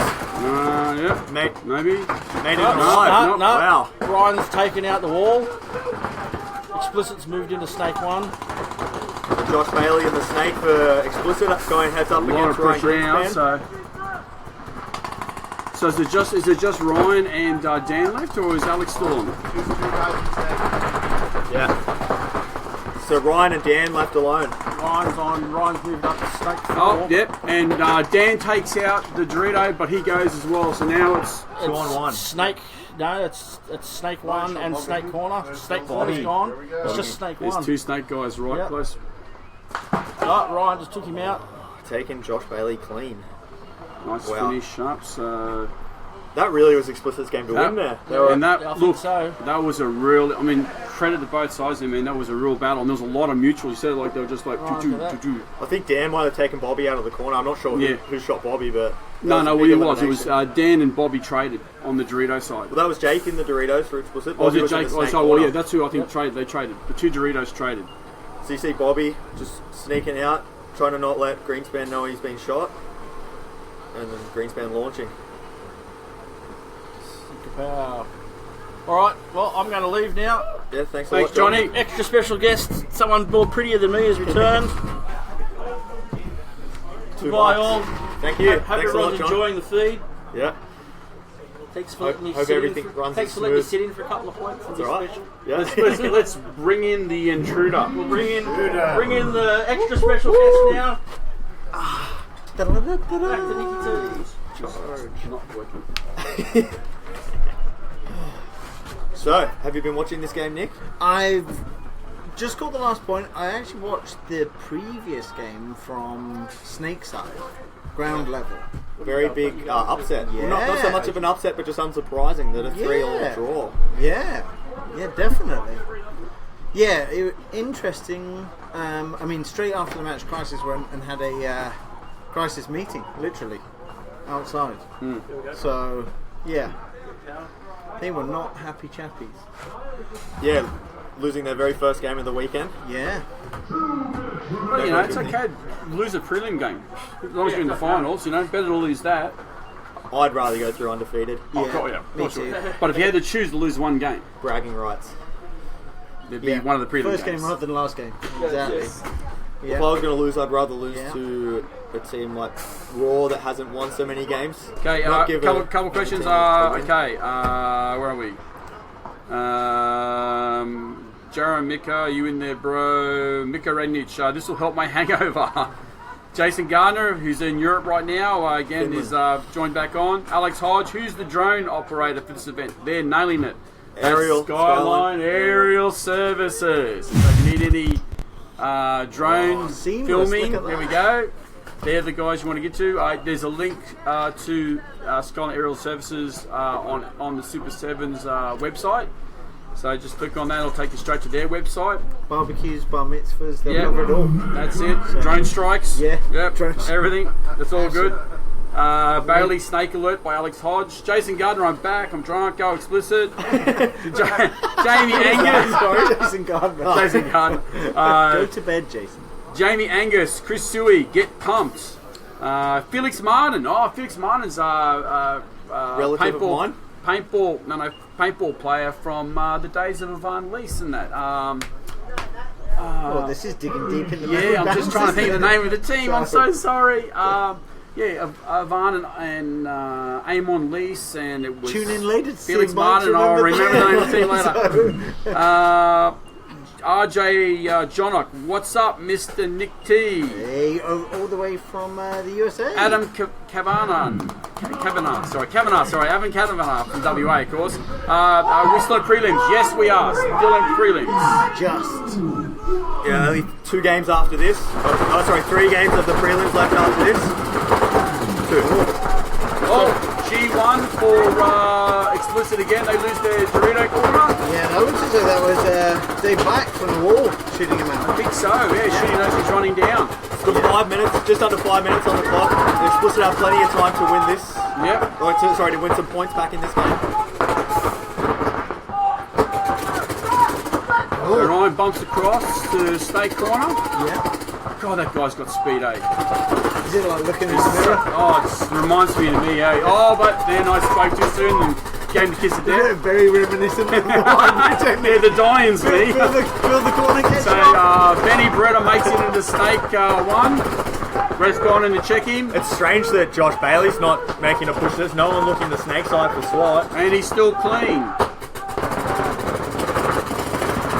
Explicit playing their style of paintball, just happy to sit I think back and roll Ben their guns.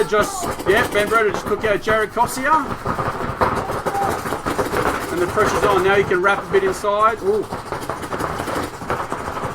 Wow, Farron launching down that Farron. Dorito side.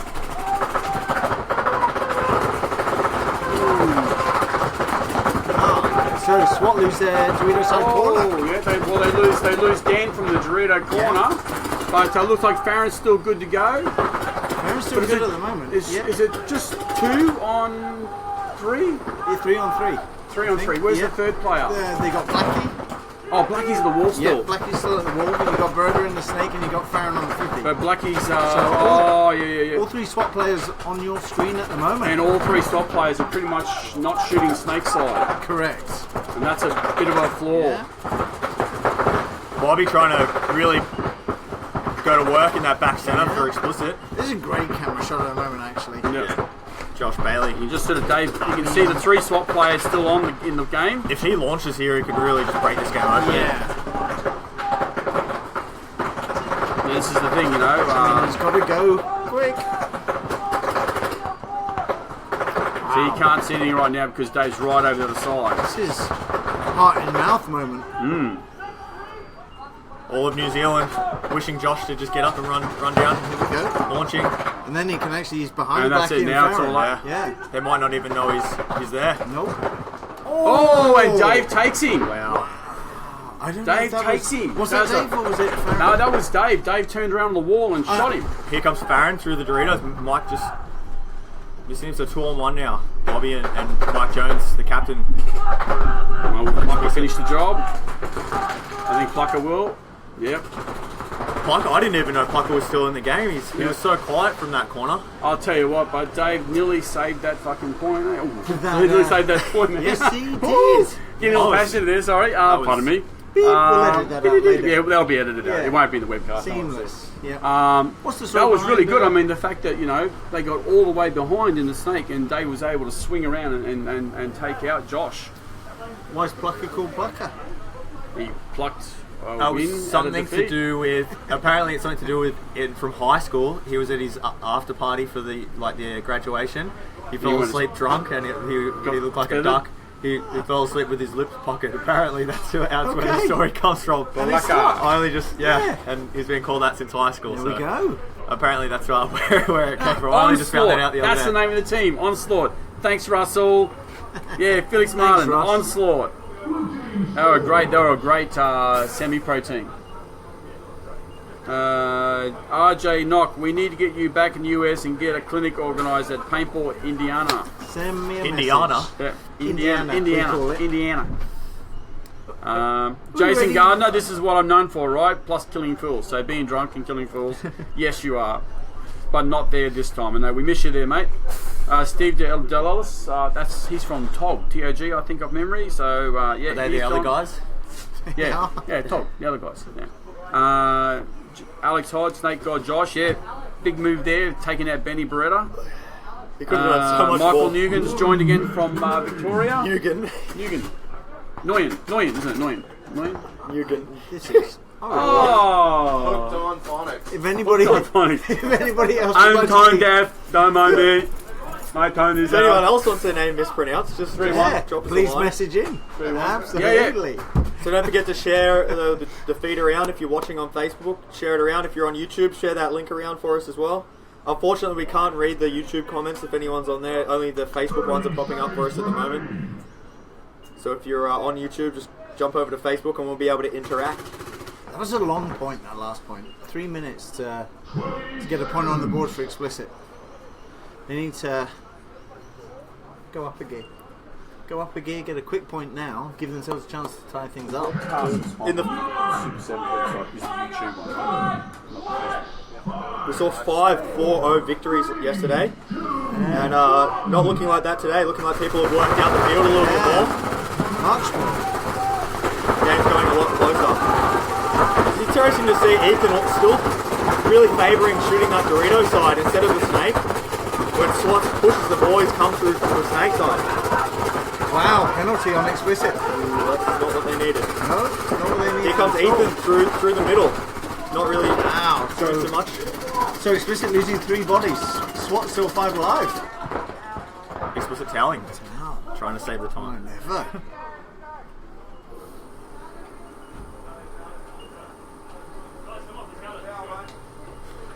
So a 4-1 game. SWAT in the lead. Minute 30 on the clock for Explicit to get at least 3 points to try and tie this game up.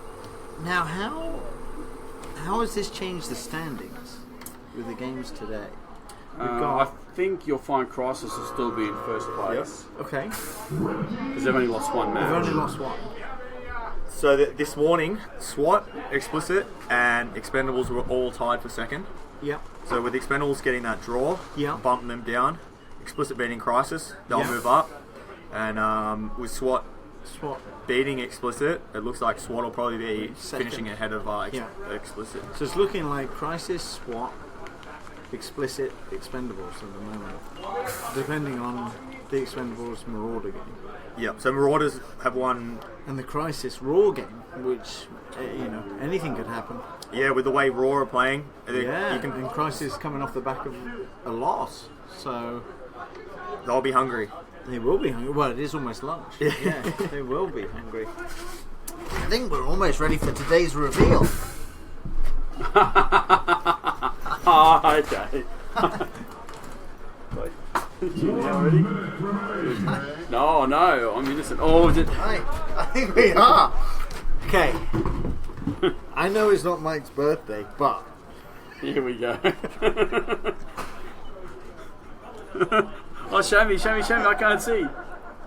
Oh, and Hillary's on there again. oh, is she? Oh, I think we may need to get a bit closer to the camera. we're going to bring out a limited edition one of this, are we? You can order them from paintballshop.com. Specify your size and the grade of severity that you would like to humiliate Mike. Screenshot for them. I mean, maybe Mike can talk us through this kind of the silver shirt and mullet face. Yeah, no, that of was life. pretty hot, and it was orange, orange hair as well. Was it? Oh, there's a game. We're playing some paintball. Oh, Minute 30 to go. 4-1 in favour SWAT. Explicit's on the screen.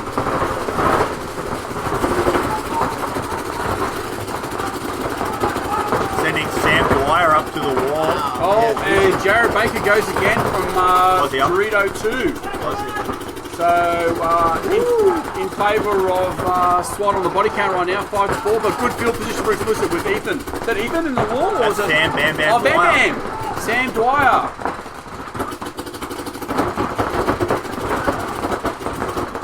just about to tick over to a minute left of game time. Explicit really need to make something happen if they want to stay in the All I've got to match. do is just hold it and cross up. Oh, and Ryan's gone. So now's the time that Sam needs to launch, try and lay the hammer down and make something happen. I think Sam just took a bounce on the forearm, I think.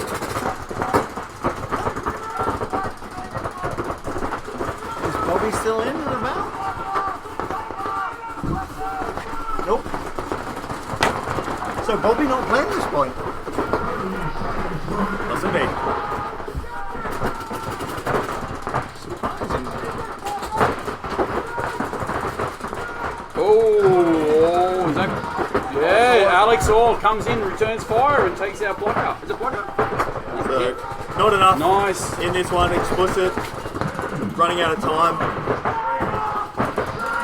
Alex is on fire. Sounds like he wants to go to China.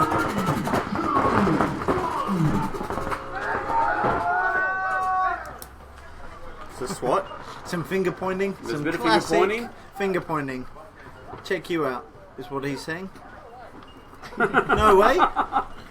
So SWAT winning that one. Exactly the same result as yesterday. SWAT beating Explicit both the times that they've met. So next up we're going to have Raw versus Crisis. So we might just cut to a bit of an ad break and we'll be back to talk about that game soon.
We're back. And we're back. Super Sevens live. Big shout out to our sponsors again for helping make the webcast and the whole event happen. Of course, the wonderful people at Planet Eclipse, which Scott's head's blocking. Planet Eclipse, never lose a game. Makers some Don't worry, best gear my in the head might be world. blocking the logo, but Mike's is. Look at this. too big. Eclipse. HK Army, Mark and Josh and Brandon and all the cool guys at HK Army. Roger. Mike and Nikki Intruder from Virtue. Action Paintball Shop. Paintball Shop. There we are. Look at that. Never So heard you've of seen them. all the ads on the webcast over the weekend. We've got these hundreds of these video ads. You've got to go in and buy everything that's on the ads to keep the sponsors happy. Tim Tams, Very Vegemite, important. Drop Bears. Tim Tams. I would kill for a Tim Tam. Get on the radio. So, Raw coming out now, obviously a little bit stronger, getting that draw against the powerhouse team Expendables. Yeah, that's. I mean, they're probably as surprised as anyone else. Oh, I don't know, those I guys. mean, Elmo looked as though he was playing well. Yeah, But that that's big the thing, run through. right? The three. Raw has a lot of really good players. Yes. They're not. They, you know, I know we keep making. You know, No. they are.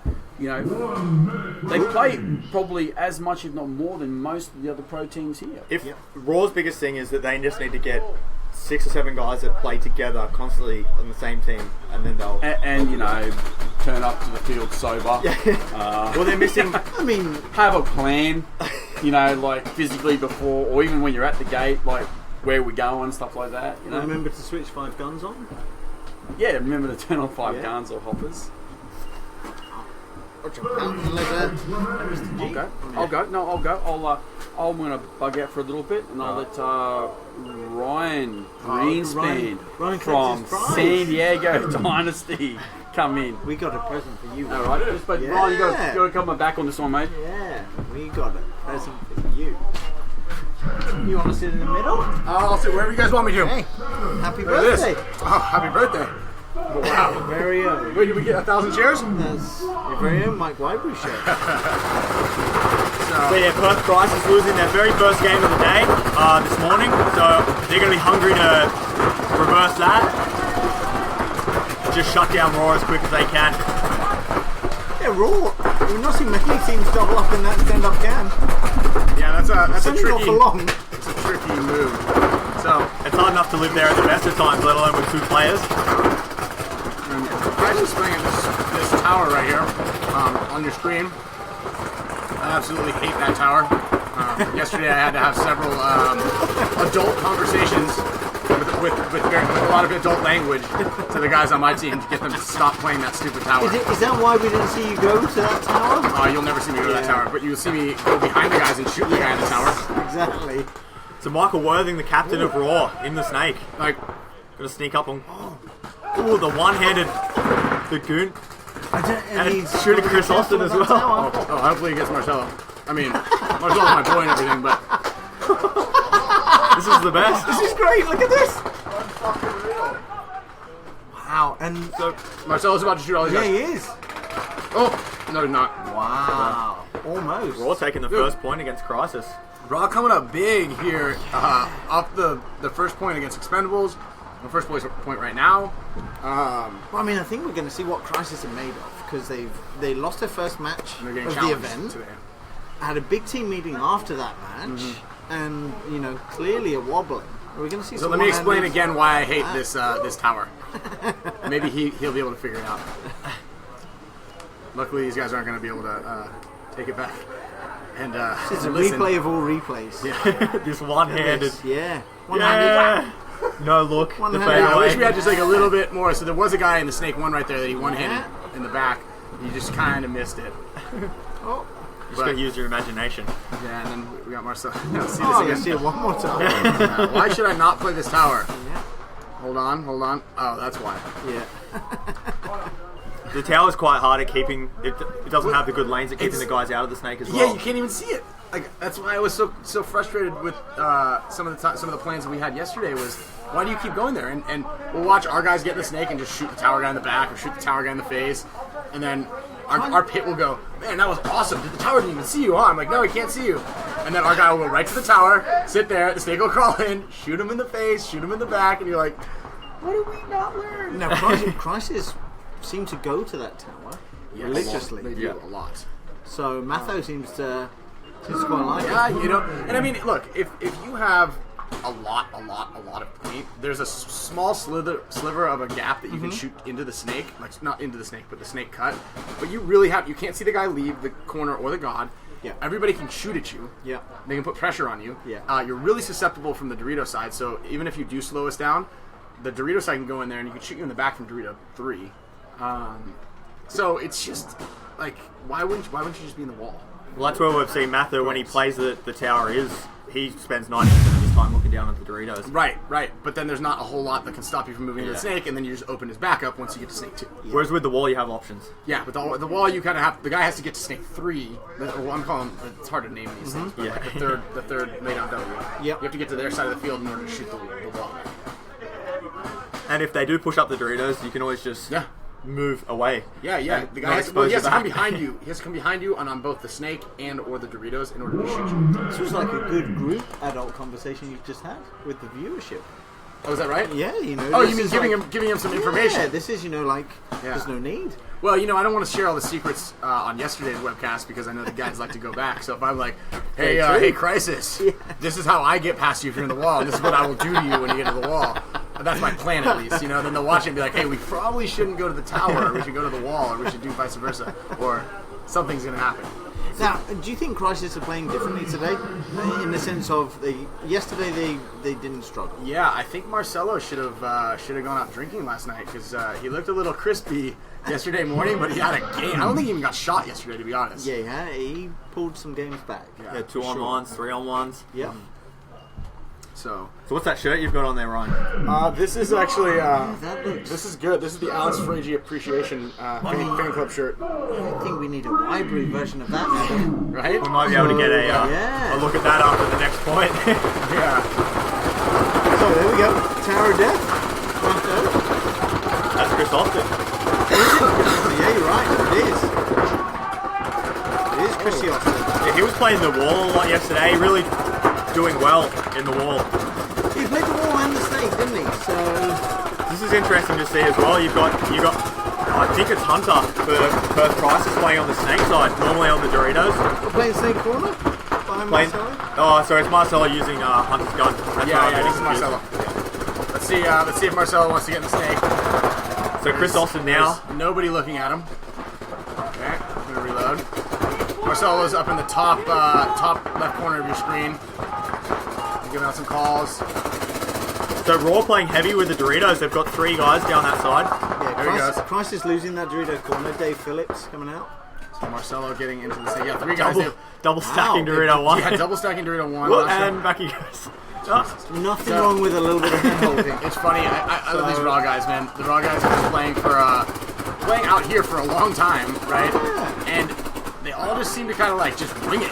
Yep. And I think Nick said he played with him. Nick from SWAT has played with him, and then he's like, "Hey, what are we gonna call these bunkers?" He's like, "Shut, that's a little too advanced, guys. Yeah. Just call it the left this or the right that or the one or the They're like, all right, what about game plans? Where do you want to go before each game? Like everyone have spots and just kind of hanging. Wow. And I mean, they show flashes of genius too. Like Yes, they they do. play really well, and then it's like, Yeah. oh, wait a minute, why did I just double up the Dorito with my homie Yeah. instead of going to plug the hole on the other side of the field? So there's a lot of. How do you actually set up to play against a team like that? Do you kind of approach it with we're going to take these high percentage shots where We're just we gonna think take they're going to go? Exactly. Let's just try to shut them down, moving on one of the 2 sides, and then just keep pressure. Because I think oftentimes when you're playing against a team that doesn't really have a formulated plan, they obviously don't have a plan B. Yeah. Right. So as long as you keep pressure on them, it'll Yeah. make them feel uncomfortable and then make mistakes. Like you say, there's no plan B. They actually start at C or D. If you're. most of the time. Well, if you put pressure on them, you do. I've seen teams force Raw all the time into making big runs, so they try and run half the field to try and Right. make something happen. Yeah. It doesn't normally work. And when it Normally. does, it's spectacular. Yeah. Yeah. So, I don't know. Did we see Elmo in that last point? I think so. I think he was the last guy on the Dorito one, which is interesting because he's usually the snake corner. I think he's been favouring his right hand. Yeah, that's what it is. Yeah. So from home he plays why not? snake side. On the away side he always plays Doritos. Why not? Rather than practice using both hands and getting better to attempt to win, Just favour. just play, just be comfortable.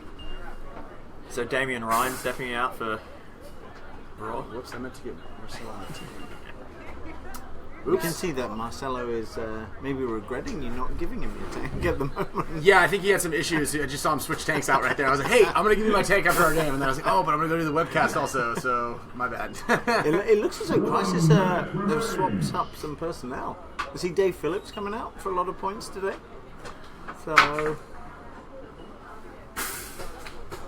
Dave Phillips, Mike Downing, Chrissy Austin, Hunter. Dave Phillips, the Irishman. Yeah, from Kilkenny. So, well, probably the same group of crew down there. Probably discussing the game plan right now. Same motley crew. But I love it, man. You could never play poker against those guys. I don't think you could play a lot of games against those guys. I like it. So yeah, Elmo back up on the snake side this time.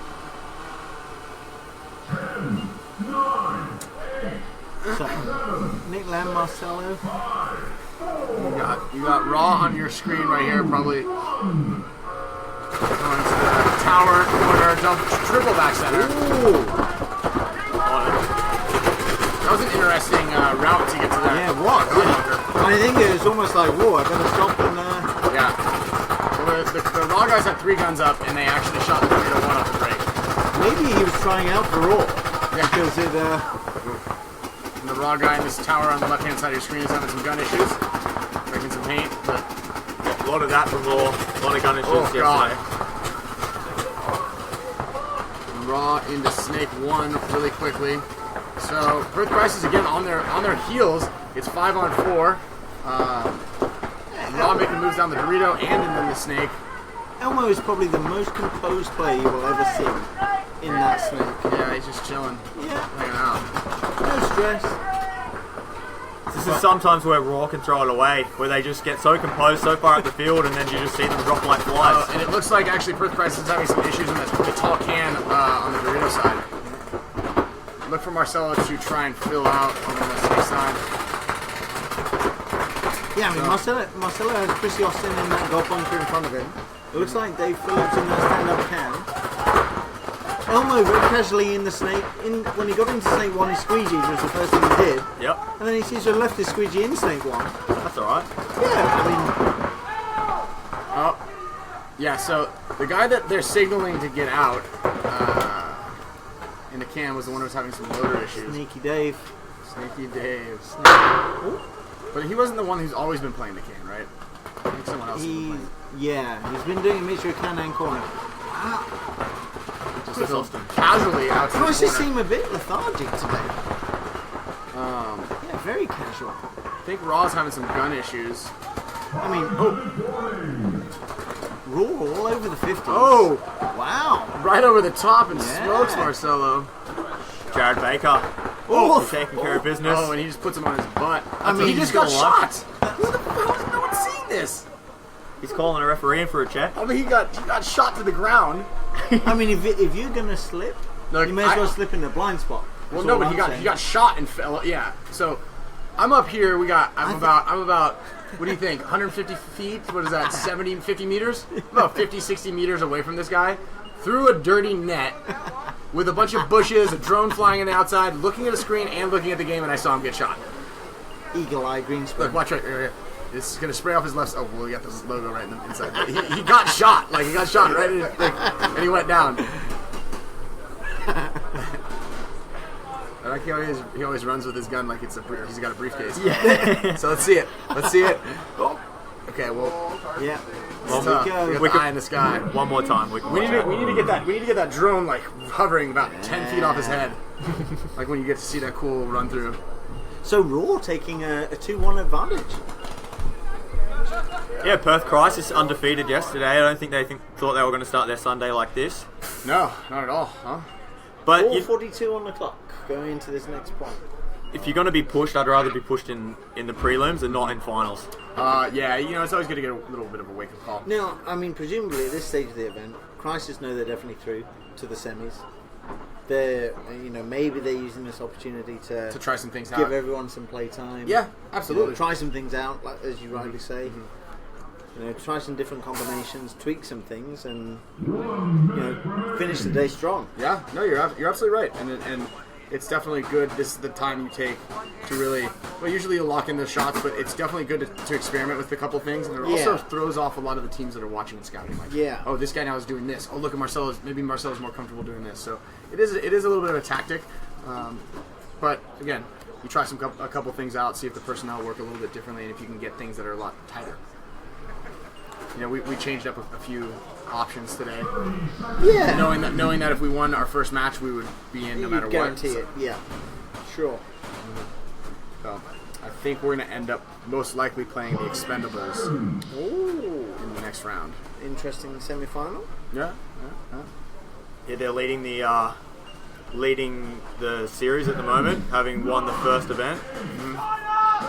And they're leading the series out in Europe as well. Yeah, having won the first 2 events. Worldwide dominant. Yeah, that's right.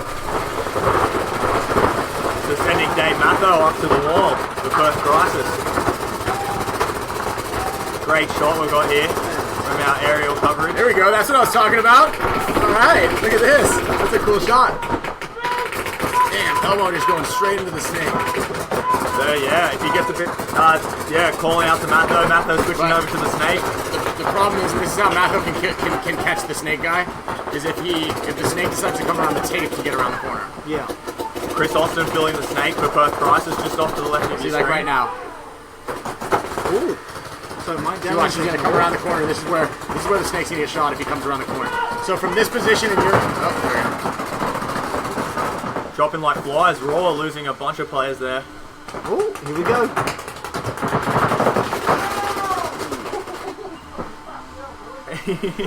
Wertho copping a few. Yeah, I think Wertho shots said there. thank you. Yeah. Thank you, Matho. But that's what they say when you get overshot. It's just the other team saying you played really well. Yeah, I mean, I think it must have been the accent, but it sounded like thank you to me. Yeah. Well, Matho was loading with his gun down. And then Marcelo was kind of looking, and they caught him when he came around the corner, but then they caught him with 15 balls a second from 2 different guys, so... That's some old school tactics, loading with your gun down. Yeah. Just call that. Comfortable. Some old habits are just hard to shake. Are these all Here we pictures of go. Mike? So this is They Wertho. are all pictures of Mike. Alright, so let's see this replay. So you can see Matho loading his gun right there. His gun's kind of down, and then he picks it up there, and then right when he took an extra step after that is where you don't see on your screen Marcelo just plugging him in the center of the chest. I think Matho got into the rhythm of trigger pulling by that Yeah. stage. Yeah, once those older guys, Right once they get warmed up, it's hard for them to Yeah. stop. They're not instant on. That's why the wall's a good bunker. They can just charge at it and run into it, use it to slow down. Now, going into the final 4, it's looking like Crisis, Expendables, SWAT, and Explicit. Yes. Who do you expect to end up in the final? Well, I'm going to go with SWAT and probably Crisis. Okay. I think that Explicit gave him a really good run, though, in the morning. So if they end up meeting each other again... Yeah. Assuming Explicit assuming zeroed that's... them. I know, but they got 4-0'd yesterday. Yeah, true. And Crisis, maybe they are looking a little dusty today, but I think that they know what they're supposed to do and how to do it, so I don't see them... I think that'll be a really good game. Actually, I think both of the semifinals... Yeah. Yeah, Wertho on your screen. Wait till he spins. Wait, yeah, you'll turn around and you can see how many hits he has on him all over his chest and stuff like that. Yeah. I mean, I'm going to say he's going to be excited to get out. Yeah, he's got a big smile, man. Yeah. I don't... I'm going to go out on a limb and say he's not going to come and get cleaned up for the next point. I don't know. I think he's going to... I think he's going to... If that's not a guy who's enjoying himself... Oh, he's definitely having fun. Oh, you're getting patted down. Getting felt up. So it's good. Yeah. Yeah. So there's a big break for some reason. We only have 2 minutes in between the points, but maybe one of the teams using their timeouts, adding an extra minute on the break. Not a lot of teams using that this weekend. And most teams not needing to. I think Marauders used it this morning, didn't they? Yep. Where they had a bit of when Blackie ran through and got his 5-pack. Yeah, I think if you're winning and you've got that momentum, you just want to keep it going. It can break it sometimes when the other team uses that timeout.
So as we're coming up to 20 seconds here, we're going to check the Super Sevens, or is it the Action Paintball Facebook page? Whoever's watching live on right Facebook. now. Yeah, on Facebook. Whoever's watching live right now on Facebook, if you guys want to ask some questions, get a shout out, say hello, tell us where you're watching the webcast from.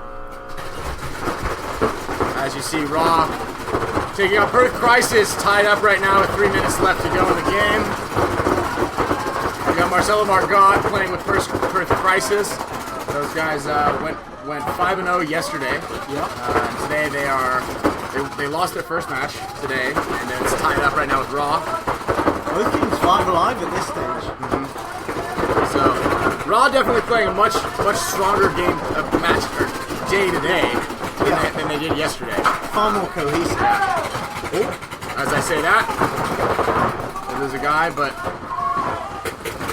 Matho moving up in the center. Right now, Crisis has the field positioning. They have the center tower, which, I hate. And hopefully, who just dove in the snake? Jared Baker. Jared Baker. Damian Ryan. Damian Ryan. Now he's got an issue with his loader. That's not any good. He's got the old pod loader. That's great. I haven't seen that in a while. That's when you don't want to be playing 15 BPS. Yeah. 1 BPS. Yeah. Oh! So I think Marcelo may have shot Chris Austin in the back. Yeah, He certainly gave him a look. So Matho is now bearing down on top of the snake. He certainly Now, gave him it's kind of a... swapping back and forth. Not having a loader is not very good. Neither is the solution, dumping an entire pod down your feed neck. That's not what you do. I'd rather try to tech my loader. He's sorting it out, taking care of business. He is, yeah. Oh yeah, He's back up. back up. Matho's about to be bearing down on top of him. If we can see how Matho's standing there. Wow.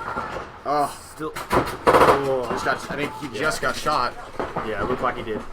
I mean, it looked to me like he just got shot. A lot of spray coming off his bunker at least.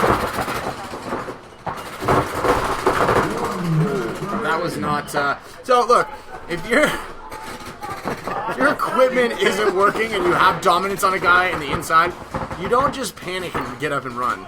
No, you don't. No. Okay. And hopefully all that paint that he just took was a lesson to be learned. And if I were his buddies on his team that both got shot in the back of the head, I'd have a couple Of choice words. There we go. I wanted to say, I probably wouldn't be, I'd be somewhat calm, right in between calm and blowing my Yeah, top. I mean, you've gone through the worst of that phase by getting your stuff back in working order. Yeah, he did all that you're work. back in the game. Right, you're back in the game. Your advantage is back in your favor. Yeah. You're in the snake. You're the last guy alive over on the snake side. You have your buddies watching over you. If you just get up and run for no reason at all, not knowing what the hell's going on, and just wear it, next thing you know, it closes off to the rest of his buddies who just were sitting there, and both of them got shot directly in the back because you decided to be selfish and panic. If you just sat there and just posted on Matho, it would have been fine. Yeah. You had dominance on the center. Sometimes when your gear does go down like that, it takes you out of the game for 30 seconds. People might have forgotten that you're even there. Yeah. You can come back in the game and catch some people. Before he popped out, Matho didn't really know exactly where he was. He was kind of worried about him popping up behind him. And he had a good shot on the Dorito fall. Yeah. Who was completely unaware. Mm-hmm. He was there. Yeah. Go down the surprise. And then also, if you think about it, so now the match is 3-2. You're down a point, and you only have 45 seconds left. Had he sat there, there's a pretty good chance that he could have burnt that clock. Then you realize you're on Raw, and everything's going to be okay. Yeah. So, not to say that they can't score a point in 45 seconds or under, 42 seconds or under, rather, but it makes it extremely difficult. I've worked it out. They're not playing paintball. They're playing carry the briefcase. Elmo's going to win. Yeah. 100%. A few people checking in. We've got Linda Austin saying, "Come on, Chris." Chris's mum and dad watching from the UK. Rod Lewis from WA checking in from Mandurah Paintball. Kaiser Harris loving the Greenspan show. I'm here, Kai. Jared White checking in from Perth. Blake Cracker. That's a Kristen Black, who's actually was standing up here a second ago. Wait, she's still standing up here. Get a shout out. All right, shout out to Kristen Black. So Wade Graham was asking, is there a way to be chosen to join a pro team, or do you just make your own team up? Well, yeah. Like you can see, as Kristen was saying, we've got the semi-pro guys playing. It's a good way to. We've got amateur, then semi-pro, and then pro. So you can work your way all the way through the ranks. Or if you show up to training, you can get out and jump on a pro team. Yeah. So Raw taking a huge chunk. Already into 305. There we go. Carry the briefcase champion Elmo. If he needs to look inside, he doesn't like to play left-handed. So look, here's another possible reason why you'd want to. Jesus, like you ran into an invisible wall. That was Eloise, I think. So look. Oh, here we go. Dave Phillips surrendering in the center. That's getting called by Eloise as well. Get out of there, Dave. No, I wouldn't get out of there. No Dave, chance. No chance, bro. Oh. There's 5 seconds left, and there's someone just roping through this lane in like straight panic mode. I would wait too. Whatever you want to say about Raw, they are entertaining. They are, absolutely. And I just phenomenal. I just hope that was a little bit of a, I don't want to call it a wake-up call, but like just an incentive to want to be able to shoot left-handed, because he got to their Dorito off the break. Absolutely he was not. there, and nobody on the Snake side even knew. If he had just switched hands and looked inside, he would have gotten 2 free kills. Left-handed. Yeah. I mean, he made it all the way there without shooting left-handed. Yeah. Because he's going around right-handed. Some ambidextrous people don't even make it to Dorito 3. You're absolutely right. Yeah. Why should he waste his time? I want him to get more out of it. Like I want him to shoot more people. I want people to have more fun. And to be more refined, don't you? Yeah, just have some more fun out there by shooting more people. I know he's having fun already. Not to say that he's not. But. How would you cope if you were playing on Raw and someone did that? Would it be like the gentle approach? Yeah, I mean, I would recommend that you learn, and I know because I've taught clinics from around the world for the last decade and a half, and I know out here is actually where I got the most pushback the first time I came out. Okay. Was because there hadn't really ever been pro clinics, and this was I'm talking 10 years ago or something like that. And the one thing that I hate, and it just really bugs me, is when people tell me that they're doing it the right way. Okay. Like that, like shooting like this, and you're like, my look, buddy Elmo. Yeah, well, teach you and look, I know it's more comfortable for you, and you don't want to do things, and there's some things that, and I agree, like in human nature, if you're really good at something and you're really bad at another thing, like you just do the thing you're really good at, because that's what you know how to do. So I'm just going to keep favoring that specific thing. However, if you want to be more complete, if you want to be completely better at that same thing, you can add some elements of skill to your set, right? But that's on you. Yep. And if you can take with it however you will. It would just also another way, and this is actually a great follow-up answer to that question we had a little bit ago, is how do you get on a pro team? Well, you got to emulate and practice like the pros do. There's plenty of tools online to watch.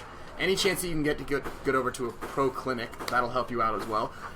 Questions, but watching videos and emulating what the pros do. Yeah, and also, I mean, another big component of paintball is 99% of pro players are super approachable. Yes. I don't know a single pro who, if you went across and said, introduce yourself and ask them a question, and who wouldn't take the time 100% to help you. Absolutely, and if you're in an area that you don't really have any access to pro players, which is quite a broad place in the world, like I said, you would want to start by entering in your regional tournaments. Yeah. Get a bunch of guys together. I know the U.S. has a really good 2-on-2 program. That's if you can't find 5 guys to enter it in, it's a great place to start playing. Sure. And then meet 2 other guys, and now you have 4 guys in your team. And the NXL have the combine. Yeah, and the NXL is doing the combine around, so you can kind of show your skills off to other teams, or you could do the dynasty approach, which is his other question: is do I just get 5 guys and go pro? That's what we did. Back then it was 10, but we literally said, all right, what should we do? We want to go pro, and we started our own pro team. Now back then you didn't have to qualify. I know out here I don't think you have to qualify as well. If 5 guys just rocked up and paid entrance fee, I think they could have a spot in the league. But it may be a rude awakening. We had a good idea that we had a solid squad of guys that could compete on that level, and it showed. We won World Cup our first year. But that doesn't always happen. Okay, you can't always walk in the same it's fair to footsteps. say you guys had some skills. We had some skills going into it, all right? So be sure of that, and the best way to be sure of that is play in your regional events, and if you're winning those in Division 1, Division 2, Division 3, or whatever it is, semi-pro, then you know that you're on the right path to be able to have a competition-ready team. Yeah, and I think one of the important components of that progression is when you're reaching the top of the division that you're playing in, step up. Yeah. Step up and progress. Put yourself in a situation where you're playing against and with better people. Sure. Speaking of stepping up, this game now, Expendables playing against Marauders. Last year they were in the semi-pro division. There you go. And now they're up here playing in the pro. And they're Yeah. actually taking points, winning a game yesterday against another pro team. So, these guys, every time we see them stepping out, they're getting better and better and better. And they're a team that have stayed together. Because the biggest thing, you can have 2 good paintball players on your team and 3 really bad ones, that you're not going to win events. It's when you've got 5 good players that have played together and not playing like individuals, playing like a team. Because it is a team sport. It's not tennis. Yeah. It's paintball. Yeah, I mean, the nice thing about these Marauder kids is they don't give any respect on field. They're not fazed by the fact that they're playing the Expendables, who have Blake, etc. They want to go out there and win. They love it. Yeah. Good for them. Speaking of Blake, looks like Blake sitting this one out, letting the New Zealand and one Australian, Matt Kling, out there having a run. Well, Matt's actually from the US. / Australia / New Zealand. Matt Traveller. In the Millennium, he's got an Aussie flag next to him, so I'm saying it's Australia. He definitely has an American accent, though. No, he's from Utah. Okay. And then his parents moved to Perth for work, and that's why he moved out. That's why he lives in Perth. And that's also why he has an American accent. Nice little sucker punch move there by the Marauders. Taking the wall off the break, And then going running back. to that temple. Unfortunately, losing 2 players in the process. Good little fill into the snake, though. Yeah, right through Dave's gun. Yeah. And Cyclops. Ooh, and wow. So Matt Kling getting into the snake for Expendables, but it looks like it's a 3-on-3 right now. Like I say, if ever there was a time to get out of that tower, go back to the wall. Yep, Now you're it's gonna probably see it. So you can see on your screen right here. The move is right here. He's gonna wrap around, get your gun up. So that's Matthew Newman. Right here. Look at this shot right here, and I'll show you exactly why you don't like. Yep, that's why. He could have shot him a couple. That was very nice of him, but that's exactly why you don't want to play that stupid wall, that tower. I'm so frustrated because of it. Oh my God. So Matt Kling in the Snake's going to have a good shot across on the Doritos. Yeah, he's worried about the snake guy first. Yeah, rightly so. He does have Tom Hopkins behind him, laying down some cover fire. Oh, Expendables lose their Dorito side corner, so I think that's 2 players left for Expendables now. And Tom Hopkins walking as well, and Matt Kling. now Matt actually shot him on the goggles as well. You think so? Yeah. Yeah, Hopefully, that looks a referees mutual see to that me. when he goes and hits So- the buzzer. I think you guys heard him say it. Yeah, I just shot him. So that's another thing as far as like when you're playing the snake and there's a guy right in front of you and you kind of know that it's coming down to it and there's also a guy behind you on the other side of the field. Yeah. Clear that snake out. Don't expose yourself to the Doritos. Kind of get low and around and just clear that guy out of there, Now, how do you gauge? For me, there's a huge level of urgency, or there's a huge difference between the urgency required when you're playing heads up in that snake, or going toe to toe with someone else in the snake. How quickly do you clear that danger? So you have to have an understanding of the situation and where the rest of the bodies are. Are we up points? Are we down points? How close am I to this guy? And then on that, it's also a mental thing. Like if I go here and I stuff him, it's going to be it's going to decrease his confidence in there. But if he comes and bunkers me, whether he loses the point or not, he's going to feel a lot stronger. Playing that spot. So you want to weaken his morale in the snake. Okay. So for that scenario, exactly right there, I'll give you 2 examples. One, that one right there, Matty was pretty safe in their side of the snake, had done some damage, and knew there was a guy on the other side of on the Dorito side. Correct. He heard the guy's gun shooting right in front of him, so the last thing I would do is engage heads up. I would have just crawled around the inside and shot him in the back. Correct. Because you know he's already shooting down the tape, so Matt came out into that, and then on top of that he also got shot by exposing himself to the Dorito side. Yeah. Now, yesterday when we were playing against Explicit in the second match we played, we were up 1 point, Bobby had made it run into the snake really quickly. And I knew that if Bobby went in there uncontested, he was going to get some quick eliminations over there and have the opportunity to tie the match up. Correct. So knowing the scenario, I pressed it into the snake a little harder, and I heard his gun in front of me, so I shot the center guy, and I kind of came up over the top to check him off. Yep. And he wasn't quite looking at me, so then I ran out there to trade out. And I know that my body for his body is a really good trade out, especially because he was so far up in the snake. And I knew that if I just let him sit there, or if I waited to be sneaky on him or something like that, he could have gotten some kills across the field. Sure. Which would have, in turn, given them the opportunity to be able to tie it up. Yeah. So I want to neutralize the threat as soon as possible. If he's just in snake 1 and I'm in snake 1, I'm just going to chill there and I'm going to work on something like this, where it's just working out their guys in the middle, working their guys out across the field, and then hope that the guy on the other side of me shoots his gun so it alerts me to where his position is. No, I mean, taking away this field layout, the average paintball player, non-pro, trying to make it up through the ranks, can make the snake consistently. Yep. Get in there. Right. The other team's getting in there. What's their priority? Okay. Your priority is, if you're getting in there off the break, you look inside, trying to get a kill. You look down the tape to make sure your guys are in there, and you move on to the next one. So, with that said, don't get too stuck on and just sucked into shooting across the field at the tip of someone's pack or something like that. You know what I mean? Like, take your shots, and then if you don't have any shots, or you don't have like a really, if snake 1's like the best spot out of all the snakes, which sometimes it is, it's like snake 1 and snake 5 are the best spots. Yeah. If that's the case, then for sure stay in snake 1. But usually you look inside for a free kill, then you look outside and you move. You inside, outside, move. Inside, outside, move. Oh, Dave's gonna get that kill. There we go, Dave. Expendables really pushing through the Doritos. They got Blake Yarber and Blake Christensen down there, trying to make it happen through the Doritos. Losing back, Matty Kling out of the snake entrance bunker. So a 3-on-4 game at the moment. 3-on-2. Yeah, no bueno for the Marauders at the moment.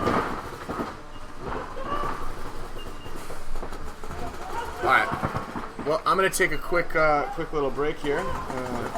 Thanks a lot. To say hello or goodbye or something. Yeah. We'll be back. Expendables still got the upper hand. Still playing this quite cagey, considering there's only 2 Marauders left. Yeah, 2. Snake Corner and Dorito 2. Yeah. Oh, they just shot the 50 Dorito out? Yeah, Yes, Blake they have. Christensen. Or Blake trading Christensen. out. So 3-on-1, I believe, in the Expendables' favour. Yeah, the captain of Marauders in the Snake Corner. All on his own. Jason Bias. So Blake Yarber down in Dorito 3, Dave Hopkins in the wall, and the Expendables still have a player in this snake side corner. Yeah, that's Tommy Hopkins. There we go. It's a bit of a Marcelo alike, isn't it? Yeah, it's similar Yeah. mask, similar movements. similar height. Marauders toweling that one. 1 apiece. Interesting matchup. 5:54 left of the game.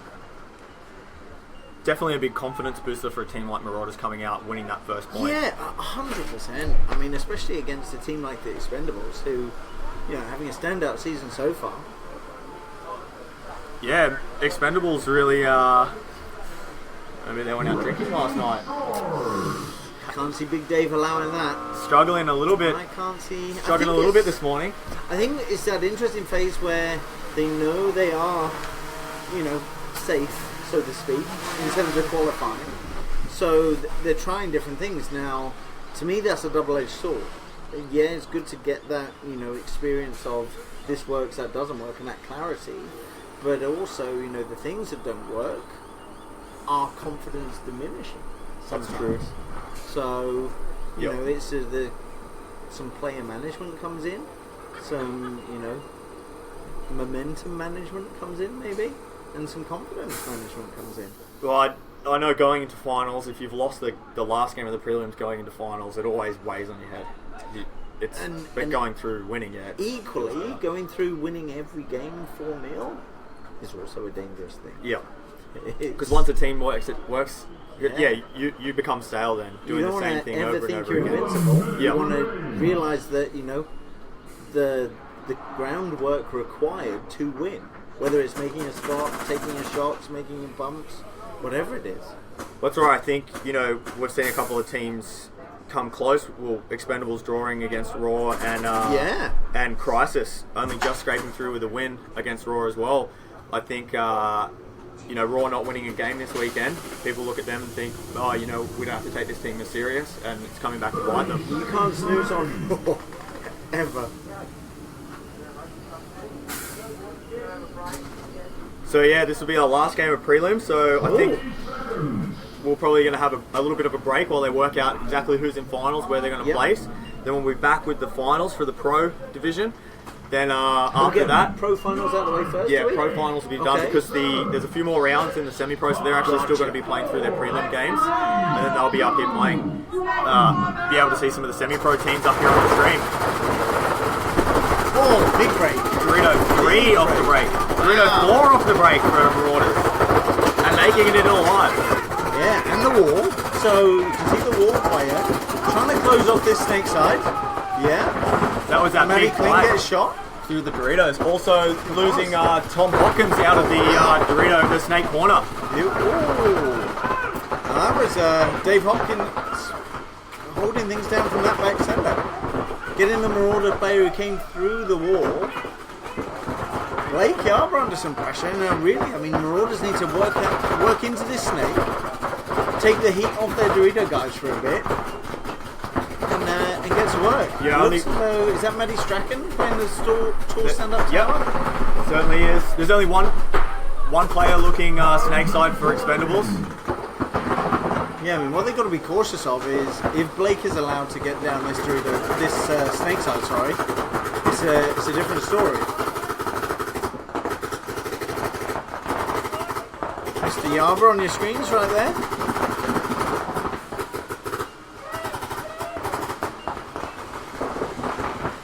Yeah, just trying to lock out Marauders, keep them out of the snake, keep them contained in that in the tower, in the opposite bunker to Blake there. Now Marauders still 5 alive, I believe. They lost that guy running through from the centre. Oh, of course, yep. Here comes Blake Christensen, working his way down the Doritos. Yeah, this is a little bit of inexperience.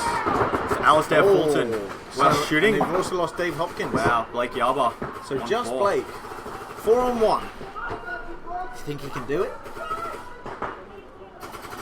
Confidence booster for these guys if they can pull this one off. Yeah, nice fill out to the snake corner. Blake doing the old fakey, making out that there's another player with him. Yep. It's the way, always talking. Oh, Blake. Blake takes a ball and Marauders take a point. So do you think Expendables will towel this, try and save some time, or? No. What have I missed? No. Excitement. The Marauders just getting confusion. the second point. Alistair Fulton running through, hitting the buzzer for the Marauders. Doing a really good job of, Blake Christensen coming to get him, shooting him out and staying alive. That was a really good anti-bunkering. Yeah, Marauders showing a little bit of inexperience. Took a great breakout by them, taking Dorito 4 and it looks as though Dorito 3 and the wall off the bat.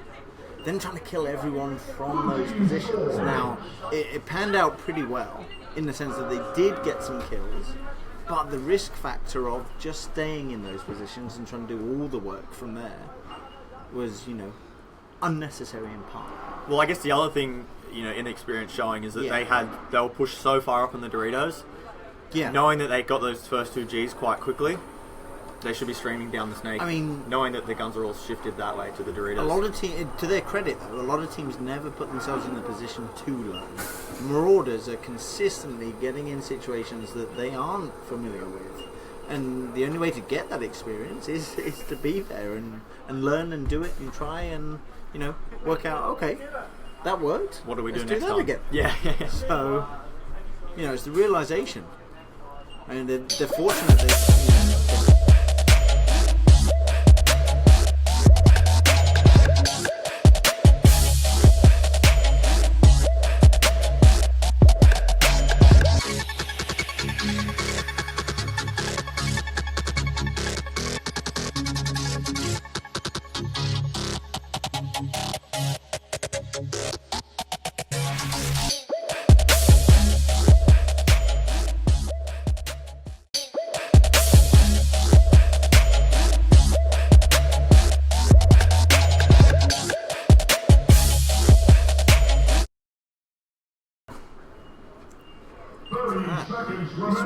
Greenspan for you.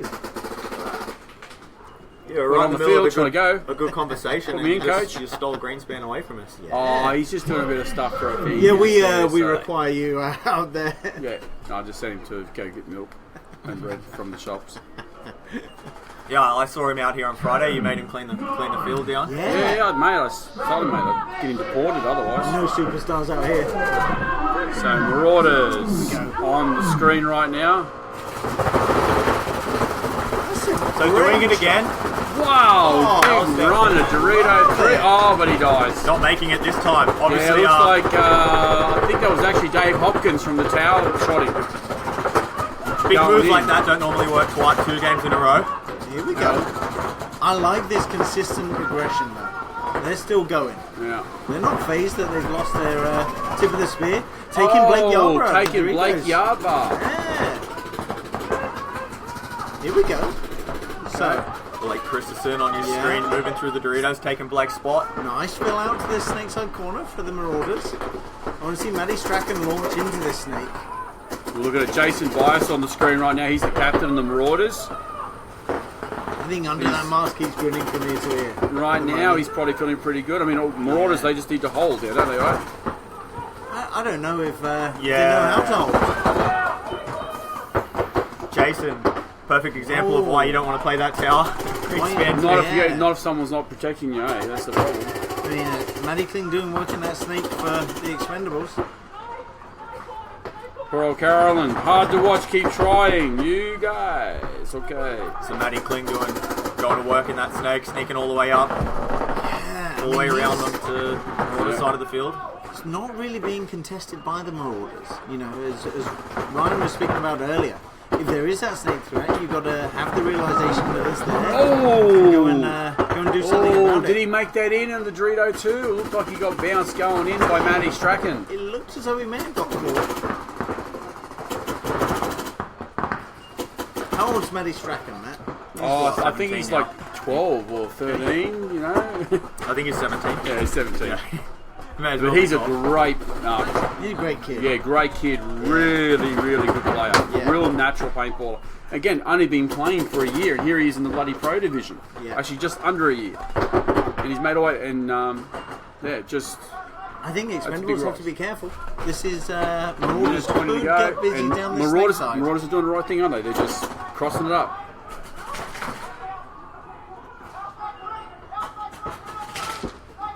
Sounds like Matt Kling having some gun dramas, breaking a bit of paint in the snake there. There are some splurge cameras. Oh, Dave Hopkins getting busy in that centre now. Ooh, Matthew Newman getting shot out of the snake corner for a Marauder, so only 2 players left now. Yeah, they still have a good field position. Tim Colley in the Doritos. Wow, Dave and- Hopkins getting chopped up. Matty Strachan getting shot out, getting a penalty. Putting the nail in the coffin for Marauders. What a mistake to make Well, it. that's an automatic reversal anyway. Only so- a 1. It's not a 2 for 1, Mike. Oh, it's only 1 for 1, sorry. Just a yellow flag. So Wow. tying that one up. 33 Well, I seconds called of that game penalty time wrong, left. didn't I? 33 seconds of game time left. And then 2 the- all. Drawn. And another draw maybe for Expendables. I don't think this will be going to a draw. You think so? No. No. Well, I think at this stage, if I'm right with the scoring, regardless of the outcome of Yep. this game, Yep. we're going to have a semi-final of Perth Crisis Okay. versus Expendables, first and fourth, Okay. and a rematch again of Explicit and SWAT, second and third, playing off Interesting. Okay, and winner goes through. To- winner of each goes through to the final. And so that does make it interesting because it actually works out good for SWAT and Explicit, Yeah. depending on who wins, because it means that either Expendables or Perth Crisis will be relegated to a best possible third or fourth for the ranking points. I see. Right. Okay. So So if the semi-finals work out that way, only one of the Expendables or Crisis can go through. yeah, the top two. Sure. Now, So that will make it who's that will make it gonna really interesting. 33 seconds of game time left? Yep. Who wants it more, Marauders or Expendables? I would say, now, based on previous Expendables, Yeah.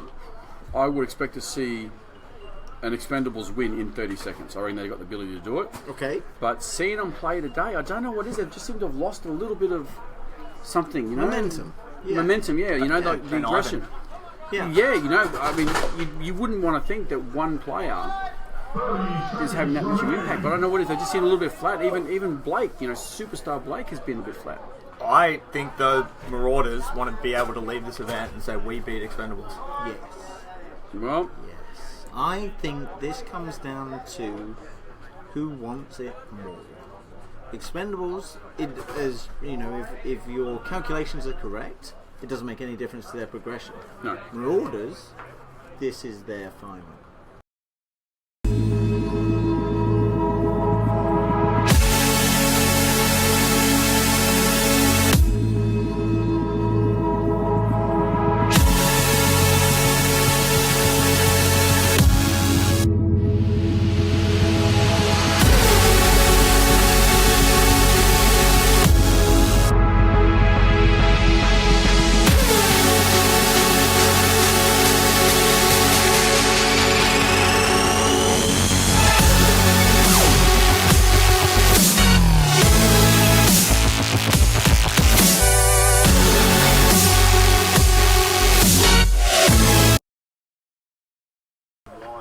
And we're back.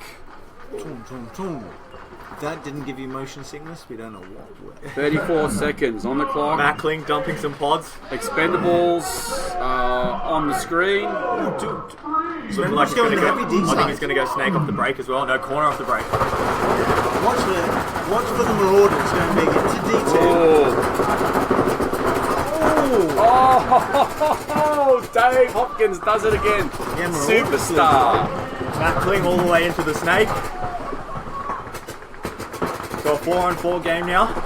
Another 4-on-3. G. Marauders drop another from D side. 10 seconds left. Expendables look as though they lose their Dorito side corner.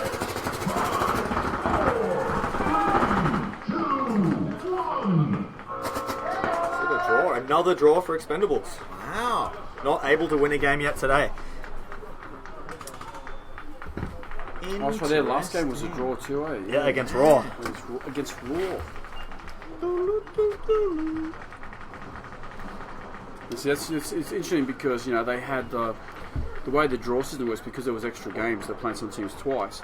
The teams that seeded at the top from the last round got to play the teams seeded at the bottom as their extra game. So the higher up you got, the lower seeded team. So that's why Expendables got to play Raw and Marauders, because they were the two of the lower division teams from the last event.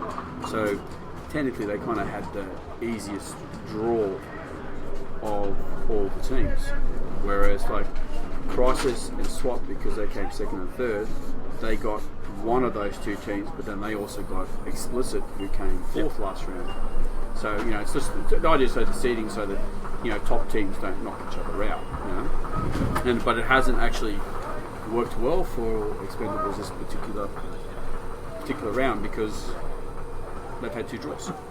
So yeah, with that, we're going to have a little bit of a break while commercial. We pass it over to John. He's going to work out what's going to happen with the finals, and we'll be back to bring you some of the pro finals. Yeah, there he is. Do we have the results? Shortly. Okay. All right. So yeah, we'll be back probably in about 15 minutes. Stay tuned.